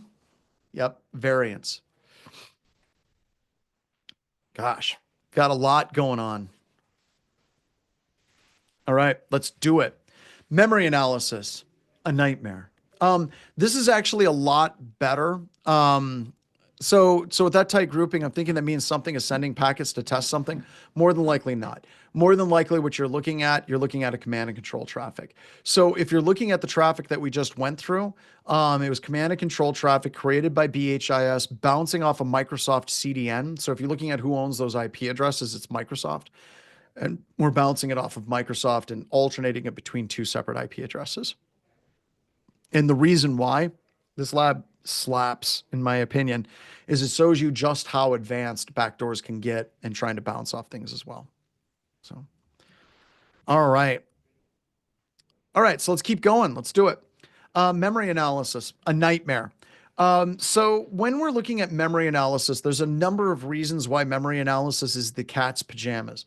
The biggest reason why memory analysis is so cool is almost every single virtualization platform has the ability to snapshot the system that's running. And when it snapshots that system that's running, it has the ability to dump the memory of that computer system to that snapshot. And you can pick that up and you can start analyzing that snapshot. Okay. So when you're looking at it, is just really, really, really super cool for you to be able to do the analysis on the fly, to do it in such a way that even if the attacker is running super advanced tools to detect anti-malware detection, it's not going to make any difference because you're pulling that data at the hypervisor level and the malware is not going to see you doing the analytics. So the other problem with doing memory analysis is so few organizations actually do memory analysis. They try to do live forensics, things of that nature. And this is something that is absolutely available to anybody to work with. So we're going to be working on the newest version of Volatility. If you're running an older version, it might have trouble parsing the memory dump files. For the record, this particular lab, I just want to throw this out there. This particular lab that we're coming up with, it takes a long time because it's going to be reaching out to Microsoft, pulling down the interrupt descriptor, not the interrupt descriptor tables. That's virtualization escape. It's going to be pulling the symbol lookup tables to basically identify where the offsets in memory are to find things like network connections. So when you run Volatility, it's going to say, I'm going to run it on a memory dump. We're going to run the netscan module so we can feed in a memory dump of that computer system. And now I can see what are all the open network connections on that memory dump. Another quick note, you're going to see repeated data. So when you run Volatility, it's not going to be super clean like netstat. You're going to see repeated data sets. That's because in Microsoft, there is multiple different locations in memory where it stores those network connections, and there's going to be duplicates. It's just going to happen. So just expect that. So this allows us to look at network connections like we did with the Microsoft forensics. Processes. we ran, take a look at task list on a Windows computer system, and we can pull down process information from a dead memory dump on a computer system. The WMIC command where we did WMIC process get the process ID, parent process ID, you can pull that down and you can see that same type of thing using volatility on this. DLL, where you did task list space /M, and then we did /FI for filter, double quote, PID, EQ, and then the process ID. You can do that exact same thing with volatility, where you just say, hey, I want you to dump the dynamic link libraries associated with this particular executable. All right. So we're kind of reinforcing the stuff we did in the Microsoft Live section, where we had malware, we analyzed the malware, we ran commands to find the malware. We're doing the exact same commands, or we're getting the exact same data, but we're using the commands in volatility to give us that data. All right. So now let's get to the lab, because here we go.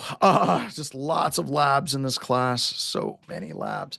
We're going to be doing the memory analysis lab right here, volatility. Same kind of basic steps. We're going to be in our Kali system, and we're going to CD into the opt volatility directory, like so. And then the first thing you're going to do is you're going to run malfind. See if there's any processes that have anything interesting. This is a quick, dirty smoke check that volatility can do, right? It's just going to go through and it's going to try to identify, is there any processes that are exhibiting malicious potential activity? One of the things that it looks for is pages in memory that are read, write, and execute all at the exact same time. We see malware doing that.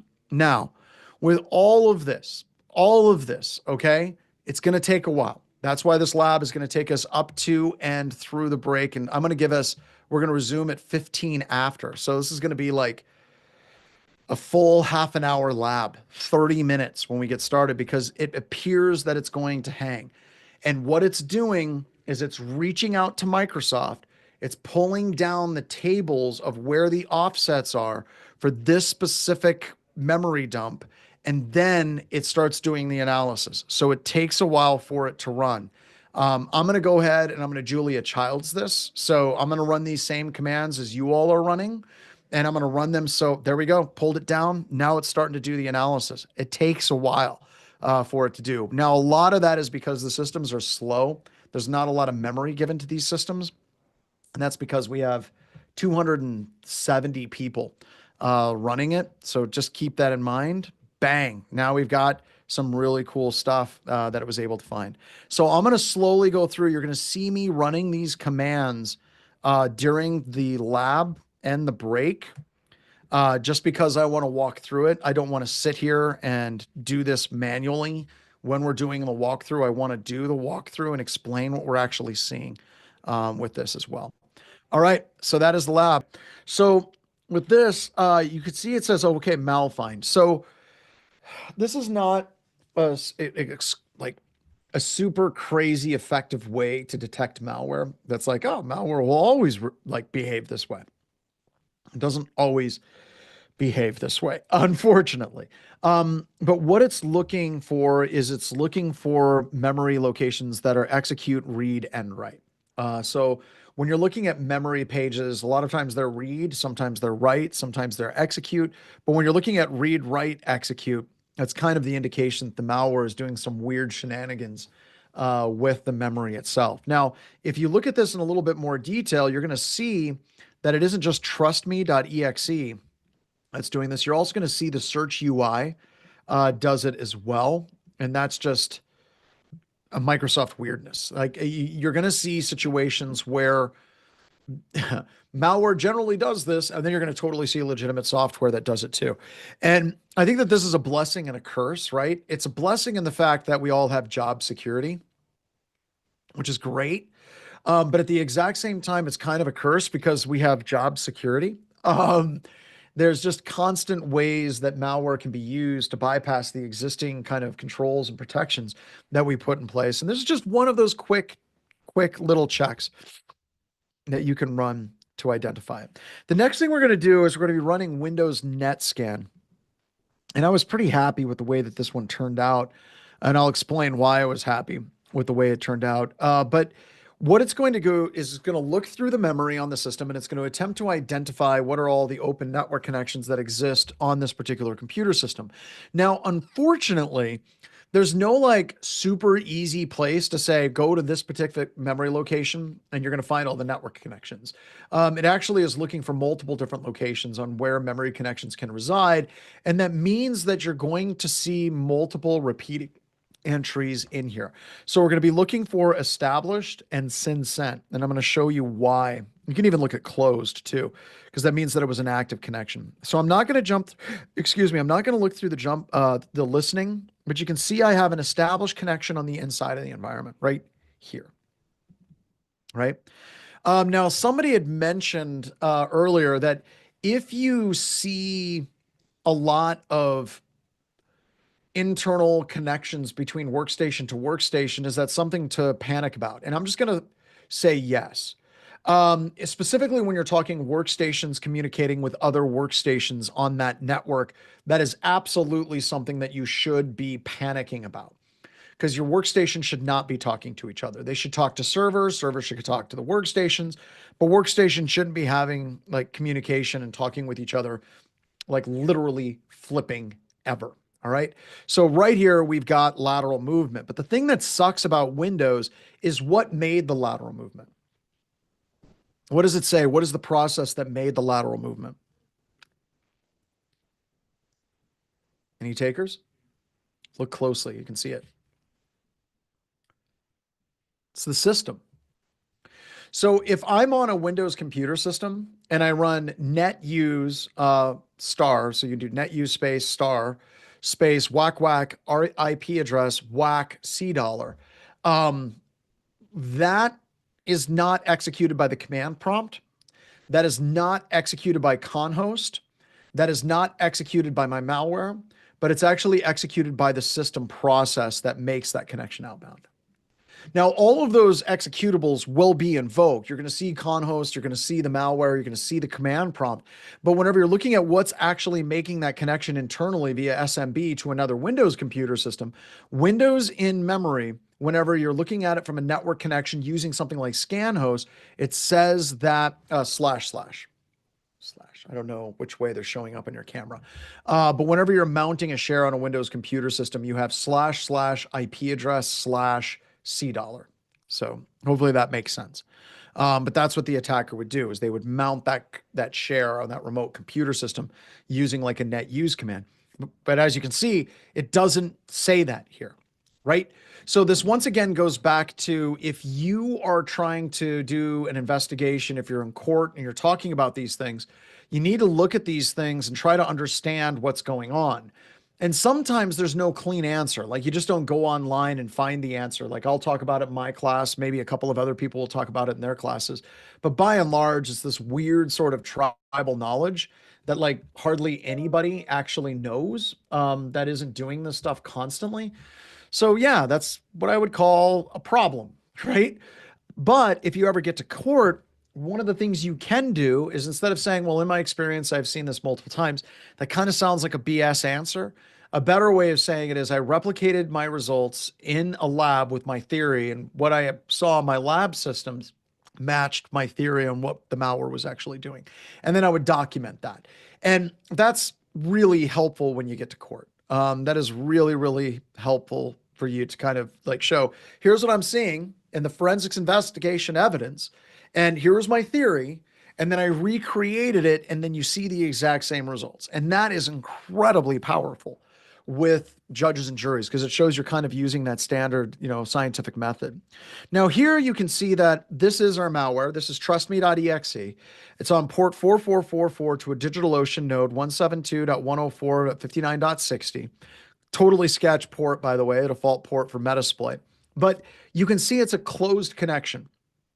Somehow, some way, when I created this lab and I created the malware and I snapshotted the memory, I managed to catch the snapshot just in the middle of the malware beaconing. So you can see the closed connection shows up in memory, and you're also going to see SYN sent in the connection as well. You keep mentioning court. Am I in trouble? How often will you be in court involved with the law and legal investigations? I've been 5 times in my entire career. There are people that do it a lot more, but it's kind of like preparing yourself for the worst case scenario. If you prepare for the worst, then you're always going to be in a good place. You are. And we do this internally at BHIS, like when we're working forensics investigations, when we're working IR, and even when we're working for pen testing, I'm constantly training my analysts for court because that is the worst case scenario. So even the pen testers, they go through murder boards where we go through and we state, all of the problems that we run into with the customer, pretend to be that customer, giving you really, really, really difficult questions, being accusational, threatening legal action. And the more your team is prepared for the absolute worst case scenario, the less likely it is that it's ever going to occur. So you kind of get into this thing where you're just not really safe to attack in court. And I've done, expert witness work. I've done investigations. I've only testified in court once, twice, maybe, for the Capital One hack. No, well, but I was doing expert witness for Capital One, and the other one I could talk about publicly is the Colonial Pipeline one. But all of it is just basically going in with the mindset that you are going to be in court, and you do all your work every day like you're going to be in court. So our pen testers, whenever we do pen test reports, and I can show you a pen test report if you guys want to see one when I'm done going through this lab, I can show you the level of detail that we do go into when we do a pen test report. And we do that because we're fully expecting that if this goes to court, this is going to be the evidence that's going to be provided about the level of due diligence and we did with our testing. So, all right. So we're seeing that closed connection, and that's just because I captured the memory right as it closed the connection and it sent a SYN packet coming in. Yep, that's Fernando's. Could you drop that in, Brian? Put it in resources and also in main. So you're going to see these things show up again and again and again, and that's okay. That's normal. You can then see the malware is reestablishing its connection right here is SYN sent. So we got it just as it closed and just as it reestablished its connection coming back. So that's us looking at the network connections. And I'm going to kind of skip through a bunch of this because it's repeating again and again and again and again. You're going to see duplicates, and that's normal because memory is an absolutely messy, messy, messy thing. It's kind of like my desk. My desk is a disaster, right? I'm constantly putting things on, taking things off, adding new things. I'll give you an example. We have the Sturgis Motorcycle Rally in Sturgis, South Dakota. It's a huge biker rally. And my best friend from high school works with us at BHIS. He's in charge of all of our shipping and receiving. And he was taking out a bunch of trash, and he found this unopened can of Bud Light by the dumpster. And he was like, dude, free dumpster beer. I thought I would get that for you. So he got this for me as a gift for free dumpster beer. So yeah, sure. That's on my desk. Ready to go. What other things? Speaking of, I got a couple of things from him. I used to play MechWarrior Vengeance all the time, and he got me a copy of MechWarrior Vengeance for Christmas. I have the Ashcan version of The Future Is. I have this right here, which is a really cool board game called Advanced Persistent Threat that was sent to me. Lockpicks, badges for hardware hacking. I mean, my office is a mess. But my point is, it's constantly changing. Some things stay here, some things get removed, some things are added. Flipper 0. I'm actually a little bit shocked at how many absolutely awesome things I have just right here on my desk, right? Yeah, he found an unopened Bud Light during the rally next to a dumpster. So he calls it my free dumpster beer. The dumpster beer fairies.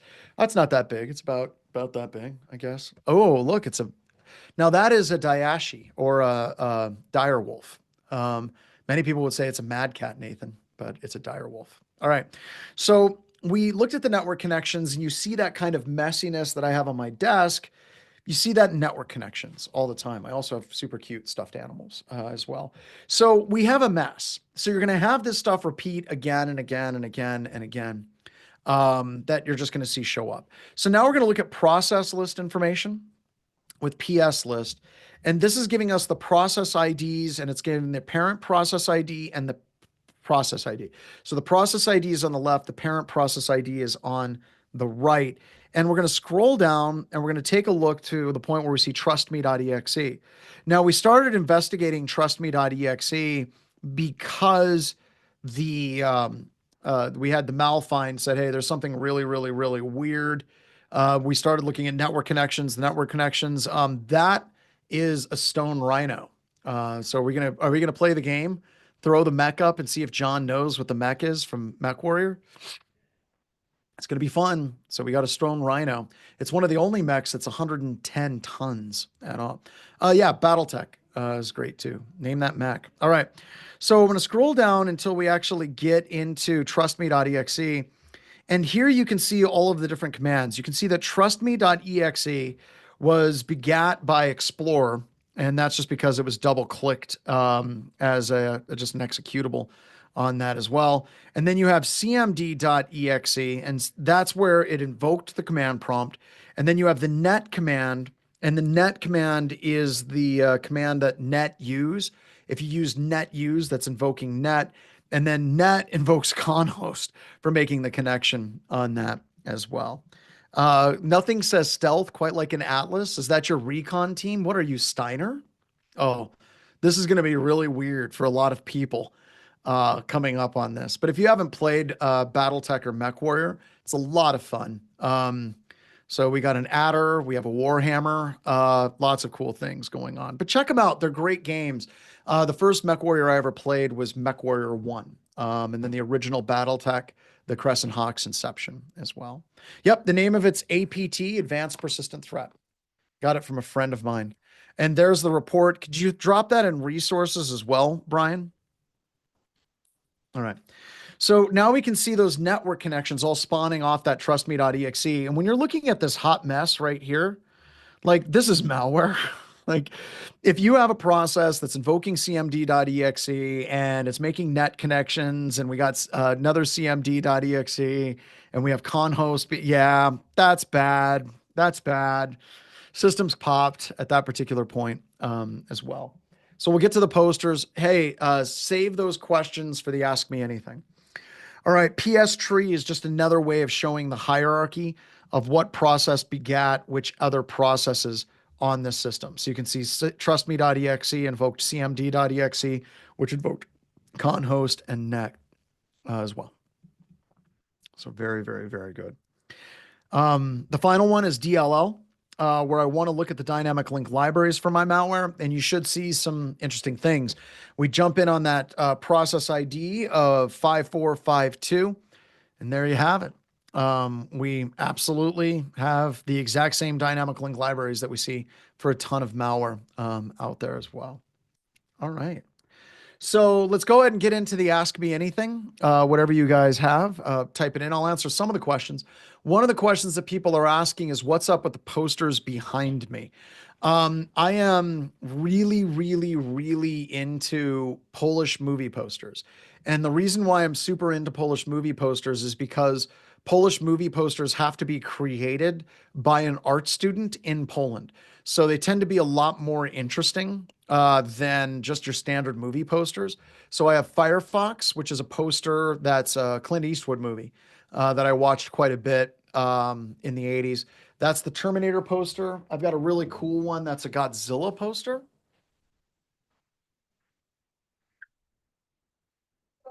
So heavy. Godzilla poster.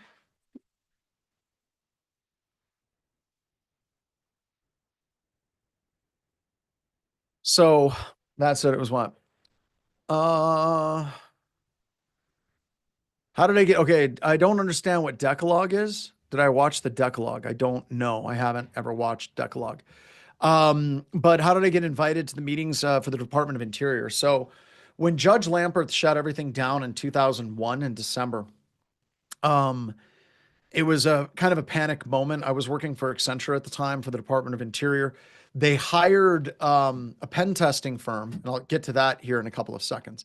But the judge in that particular case was working the case of the Native Americans, that would be Cobell, versus the Department of Interior, Salazar, and all those different groups, different like department heads.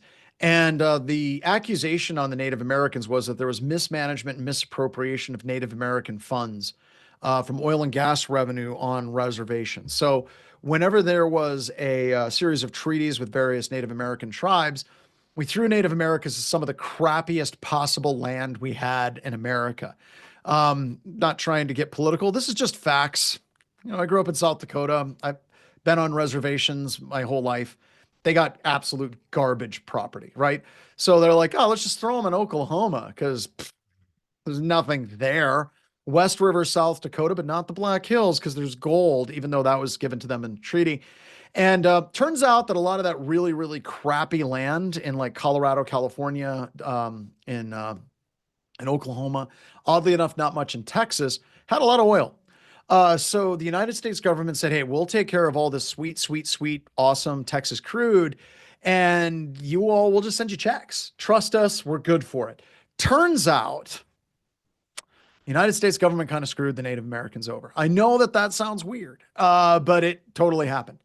And the Native Americans basically sued the United States government with, I would say, like, I think it was over $1 billion. It was the world's largest class action lawsuit. And the judge hired a pen testing firm to break into, by the way, I do have the Howard the Duck poster. It's in the basement of my house. So they hired a penetration testing firm to break in and see how protected Native American funds were. Just real short answer, not very protected at all, like whatsoever. And the firm was able to successfully gain access to Native American funds and add Judge Lamperth as a payee for the Native American funds that were going out there. And I was one of the only people that helped detect that. There was a systems administrator.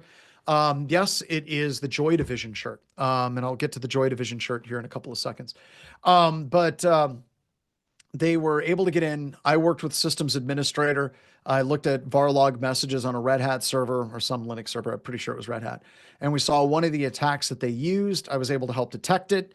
And jumping over part of that story, but I was temporarily blamed as the person that did the hack. They were like, well, you're the person that caught it, so clearly you must be the hacker that did it. Turns out that wasn't at all what the case was. But because I was able to detect the attacker, help detect the attacker, yeah, who smelt it, dealt it. They moved me over to the security team, started working with the security team. Edmundo was my first boss. He was awesome. And that's how I got started in computer security. So it was kind of a big deal because the judge shut down the entire internet for the entirety of the Department of Interior until we could kind of get our poop in a group. And I was part of that. So that's how I got started. Another question. Then my question is, step before, how did you get into the role of the Department of Interior? I was working for Accenture. It was Anderson Consulting, switched over to Accenture. And Accenture got the contract from AMSOC. And we were doing systems administration and network security administration for the Department of Interior. There you go. And then I left, went to Northrop Grumman, did all kinds of classified stuff, and got out, started my own company. And that's pretty much it. I mean, there's a lot of stuff we skipped over, but whatever. All right, what other questions do you have? Starting my first job as SOC 1, any advice on how to excel and upskill myself? Number one, excel. Every day, everything you do, do excellence. Work with your coworkers, be just an asset to everyone that's around you. Smile, don't be pissy, use deodorant, and you're going to do fine. You're going to do absolutely fine. Never give up, never stop learning. What would you do as a senior engineer waiting to transition? I would really look at like this class, learning the fundamental topics.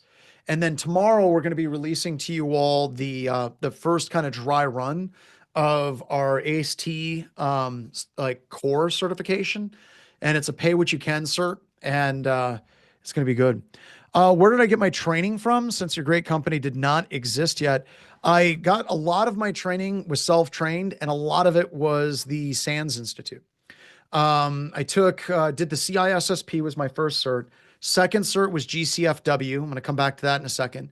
And then my third was GCIH. I think maybe one time I got drunk and I took the CEH certification. I'm not sure. But those are the three certs that I got. And none of that really accelerated me all that much at all. What did accelerate me was I started teaching for the SANS Institute. And when I started teaching for the SANS Institute, that's really where you learned just like how little you actually know. So I was going through up until about 2 o'clock in the morning. Every day I was teaching, and I would go through every single slide, and every day had 3 or 200 slides. And then I would go through them very, very, very quickly. I would write notes to myself and presenter view notes.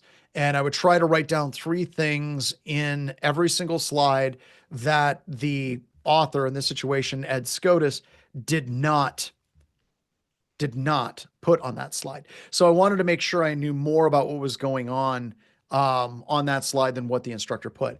By the way, the rest of the story is I took over SANS 504 from Ed Scotus, and I ran it for a while. I was the next Dread Pirate Roberts. The current Dread Pirate Roberts is Josh Wright. He's currently the main author of 504.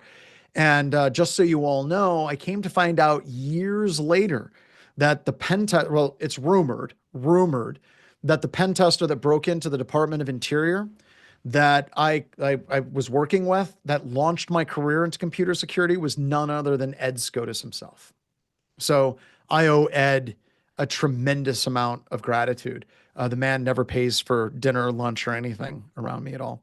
What do you prioritize? What you learn when you have 20 billion rat holes that are fascinating to dive into? So that's one of the problems about what I'm dealing with now. I have, let's say, 3 companies, right? So I've got BHIS that does SOC work and pen testing. I have Active Countermeasures, which does network threat hunting. And then I have Anti-Siphon, right? We have the training company as well. And that really gets into the problem that I have, right? I have all of these companies that I'm running with my wife, and I really don't get to spend as much time doing technical things as I want unless I'm teaching or I'm writing a class. I'll deal with reports on pen testers, do some expert witness stuff and all of that, but I'm not in the day-to-day as much as I would like to be. So right now, I'm fairly bored with traditional external network pen testing. Like I'm seeing a lot of the exact same. Oh, I forgot about Wild West Hack and Fest. So that's five companies. So when I'm looking at like kind of the future, I'm really interested in mobile pen testing. And I've been talking about this mobile pen testing class forever. It is going to get released, and we're going to start with Android. Currently, the team is working on an iOS pen testing class, and that'll be released. And the reason why I want to focus on that is my fundamental belief that the mobile devices that we use every day are very much locked down, and we don't know what's going on under the hood. The hood is welded shut, if you will. And I think we need to crack open those hoods, and I think that we need to start doing I think we really need to start doing more analysis on mobile devices and APIs and figuring out what they're doing to us, what they're capturing from us. And then the other one is, oh, God damn it, Reka, the publishing company. Thank you. So that's 6. What is the meaning of the name anti-siphon? There you go. Stopping data from being siphoned off. You nailed it. Data needs to stay where it's supposed to go. And the concept of siphoning is pulling something out in a way that it wasn't meant to go. And data should only go the way that it's supposed to go.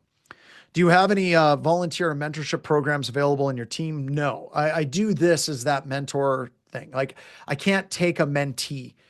So I do classes with, 240 people. And this is my effort to try to get out in the world and mentor as many people as I possibly can. All right. What about the comics? Yes, we have a comic company. So yeah, the comic. So we do. Okay, so this is The Future is Ashcan. It's kind of like the first opening chapter of the comic book that we're releasing. It's going to be a full graphic novel that's going to be released. We have it. It's real. It's in crates, and it's going to be at Wild West Hack and Fest in Denver.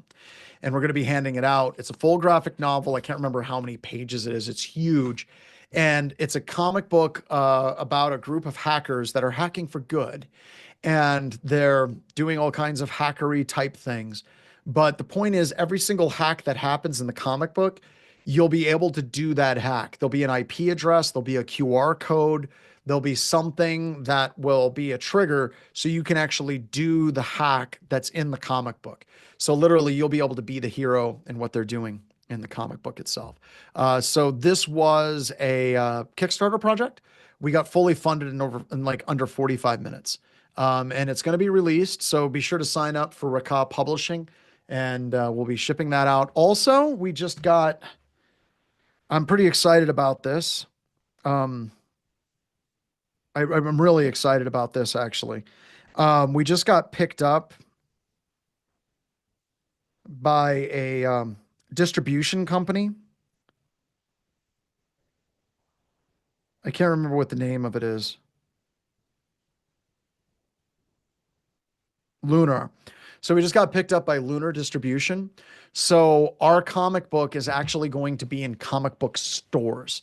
The goal for the comic was to, the goal of this comic was to make it so it was a comic that was badass and it wasn't just a shitty corporate comic. And we hired Fred. Fred is the author of the comic series Cowboys and Aliens, and also the Evil Dead series and Marvel and all of these different things. But he's our author. Myself and Jason Blanchard created the universe, and then Fred came in and wrote on that universe as well. So yeah, there's a lot of them. All right. So what other questions do we have? Any websites that have practice compromised environment with exercise? Yeah, there's one that's like it's like a blue team where you can work with evidence. Our cyber range, we have packet captures and memory dumps and things that you can play with as well in MetaCTF. Do you think SOC analyst is a good start to eventually become a reverse engineer? Absolutely. SOC analyst is a great place to start so you can find out where you want to go in your life on that as well. That's funny. I found out about your company and classes when I drove a Montana State student in my Uber who was talking to a friend about his father's company. Hold on, I got to take a picture of that guy. How drunk were they?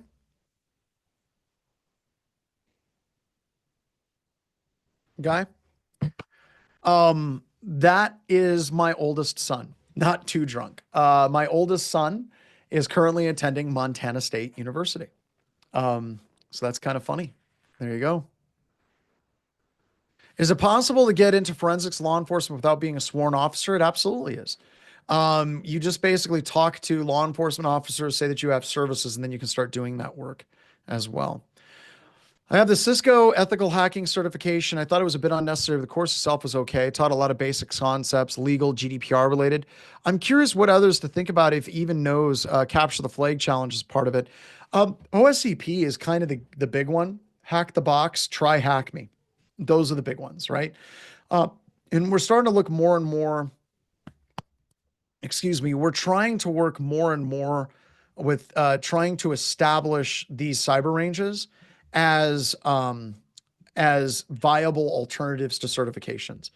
I know that some people didn't want me to like say this at BHIS, but I'm totally just going to say it. If you're working with a company that charges literally thousands of dollars or hundreds and hundreds of dollars for a certification, all right, just a certification by itself, and that's it, they're being a-holes and they're probably ripping you off. I look at CISSP as kind of like the high watermark by that. And just give me an example. Just let me give you an example. People rip on the CISSP all the time, but the CISSP is excellent for establishing a common like taxonomy and language. And the price isn't that bad. Like, what is it at? $500 now? And then there's recertification. That's kind of attainable for most people. All right. They have a non-disparagement clause as part of their cert. It's great because I technically don't have my CISSP anymore. So I look at that as kind of like the base. If you have training that's literally thousands of dollars, and then all of a sudden it's like the cert is $800 to $1,000, you're probably getting ripped off. Honestly, you just are. And we're doing a pay what you can, and I'm losing money on it. That's okay. Don't worry about it. It's fine. I'm fine. But we're doing the minimum is $5 for the cert because that helps cover our server costs for doing the cert, right? It's going to be not, pay what you can. It's going to be pay it forward to help other people get certified. But literally, I'm just going through creating multiple choice questions And I'm posting the multiple choice questions up, and then people take the test. And the fact that people would charge like $1,000 for something like that is just mind blowing to me. Does my intro to pen test course teach enough to pen test my organization? Yes, it does, Nine Emma. It absolutely does. All right. Let's Defend. That's it. That's the one. Let's Defend. Great, great, great platform. So I'm a huge, huge, huge, huge fan of people that are trying to do stuff effectively. So any advice for a machine learning LLM in SOC? Do you guys want a GitHub project that is all about hacking LLM? Orange made of orange? You want that? Okay, hold on a second. Hold on, hold on.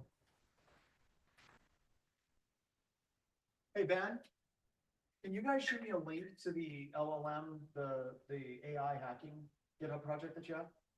All right, cool. Thanks. All right, so it's coming here in just a second, and I'll kick that out. So it's a great way to learn how the different attacks work and what they do. But it's a full kind of lab environment. Waiting on Ben here.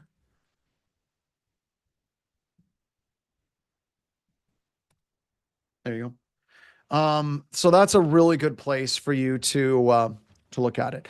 Oh, the pen test report. Let's do that. That should be resources while we're waiting for Ben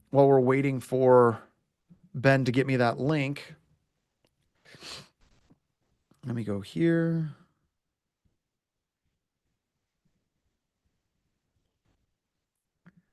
Let me open it up and I'll show you, like I said, what it looks like whenever you're doing something that is, hey, oh, wait, hold on. Is it not public now? Yeah, make it public. I'm just going to share it with like 250 of my closest friends. Thanks. Okay, so it's coming. So we'll do the report first, and then we'll go to the AI machine learning LLM hacking stuff. Sound good? All right, there we go. All right, so I talked about how whenever we do stuff at BHIS, do it with a level of quality like you're going to get in front of a judge and a jury, and you're gonna have to defend what you're doing in front of a group of your peers. All right. What are my thoughts on TCM? I think Heath and the team are phenomenal. I love what they're doing insofar as like affordable training. I love the YouTube videos. Heath has keynoted our conference at Wild West Hackin' Fest, so nothing bad to say there. All right, so let's go through the report. So this isn't an actual BHIS report. This is the report that got this particular person, Fernando, hired to Black Hills Information Security. So let's go ahead and let's go through like what is the level of quality that you should be doing from a forensics report perspective, and what is the level that we do for pen testing, because this is actually pretty close. So we have a standard executive summary for this, right? Just kind of talking about high level findings. And when we get down into the findings, I want you to see that what Fernando does is literally breaks down what is the attack. So like he's highlighting inside of the screenshot proof that the attack works, what's affected, a description of SQL injection, recommendations, and references. That's right there. That's what you get out of most pen test reports. Right there. That's it. Yeah, Fernando's that guy from Uruguay. So that's what most pen test reports do. But wait, there's more. In addition to going through the references, he also provided validation scripts using curl and a bash script as a proof of concept to verify that that particular vulnerability was fixed or is still present. He did the same thing with the second command as well, or the second vulnerability, curl script, bash script. Third one, broken redirects. Once again, we have a Python script now with full step-by-step how to validate it. And what's the third one that we got down here? Here's another one with curl, another Python script. All right. Once again, you'll be lucky if you get that in a pen test report. right? We have, this is the vulnerability. This is proof that the vulnerability exists. We've got it called out step by step. Like, this is where it is. Find the vulnerability at this point. Here's some scripts to verify that that particular vulnerability exists. But wait, there's more. Because in addition to that, it goes through and it does step by step. What was the thought process that Fernando did to find that vulnerability and validate that vulnerability? So he's going through and saying, here's the URL. This is what I did. I originally found the vulnerability with a single tick, and we have a SQL injection error. Then he built a SQL injection attack to actually start pulling data. Then he built the attack even more to get more data, right up into the point that he was able to extract password hashes from the database and then crack those password hashes. Do you see how this is different? How it's not just, I found a vulnerability, fix it. We're saying, here's how we found the vulnerability. Here's how you can verify that this vulnerability has been fixed or not. And here's our thought process on how we actually got to that point. And he does that all the way through. This is standard at BHIS. This is what is expected in any report that we do. This is what we expect from our testers. Yep, the report is in the resources channel. It's in the resources channel. There we go. All right, more fun stuff. All right, so you guys want to learn how to hack AI? Here you go. I'll put this in resources as well. This is, that's not what I wanted. Right here. This is a GitHub project by Ben, and it's exploiting AI. You're going to be setting up Hugging Face, setting up Docker, gives you instructions on how to set it up. And then it has all of these labs on how to do prompt injection, filter dumping, containment breach, data poisoning, training as a spam classifier, training as a network traffic classification system, model of inversion attack, stealing personal information from face recognition, bypassing bot detection, transfer model, attack overview, attacking 2 models with 1 prompt. How's that? And yes, he's doing a full workshop around this. We're going to be releasing this as a class, as part of the class with Joff and Ben and Derek Banks. So we're going to have an entire class around this. There you go. You guys want something else cool? I don't know if you guys like cool things or not. I don't know. It's just kind of hard, right? All right. All right, here we go. Here's the next thing. How many of you want to learn how to do wireless hacks, but you just don't have the gear, right? Like, if you're trying to learn wireless, a lot of times you got to have an access point. You got to have the right network card. You're afraid to get started. What's the gear that you need? You want to learn the tools, but then it's super intimidating. And when you go to some conferences, they have these monster wireless lab setups, and it's just like, it's just bad. Or yeah, Wi-Fi pineapples. Yeah, no. You don't need any of it. So this is another project, Black Hills Information Security by Ben and Joe. Really super cool stuff. Both students from DSU. And I'll kick that out and I'll put it in the resources as well. And now, why is this super cool? This is super cool, and it's been rewritten. So if you've played with it in the past, they've updated it and done some really cool things. This is a full self-contained wireless hacking lab with no hardware required. It's using a project called Mininet that basically allows us to emulate Wi-Fi networks. So you can go through and use real wireless hacking tools against an emulated wireless network, and the whole entire thing runs in Docker, and it all runs from your computer system. Steps to get it: do the Docker pull, run the Docker, run the OpenV switch, start it, and then CD into Wi-Fi Forge, kick off the script, and away you go. And then once you get in there, it's going to give you this UI that lists out all the challenges, and then you can choose the challenges that you want to do and go through it as well. All right. So there you go. Lots of cool stuff for you. Now, one of the things I'm waiting for is, when are we going to actually start seeing, like CTFs start doing this stuff as part of their CTFs as well? So play with it. Let me know how you like it. And like I said, tomorrow we're going to have a CTF. We're not going to have a CTF. Sorry. We're going to have kind of going to have a CTF. We're going to have a certification platform, first public certification platform for anti-siphon, but it's going to be the ACE-T core cert.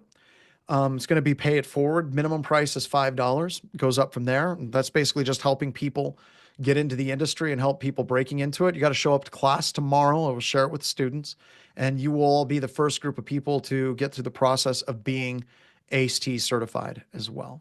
So, Advent of Cyber. Who did Advent of Cyber? Who was that did Advent Cyber? I know that the counter hack people did that, but I can't remember who did the try hack me. Awesome, very cool. All right, everybody. I want to say thank you so much. I really, really appreciate you all showing up. It means a tremendous amount to me. And I can't wait to see you tomorrow. And we close out the class. We get you guys going on the certification. It's a big deal. And then we're jumping straight after that into my webcast tomorrow, which is 5 things we're going to continue to ignore. 5 things that will not change in 2025 because I absolutely loathe end of year, beginning of year prediction videos. We're going to do something different on that as well. All right, later, everybody. I'll see you tomorrow.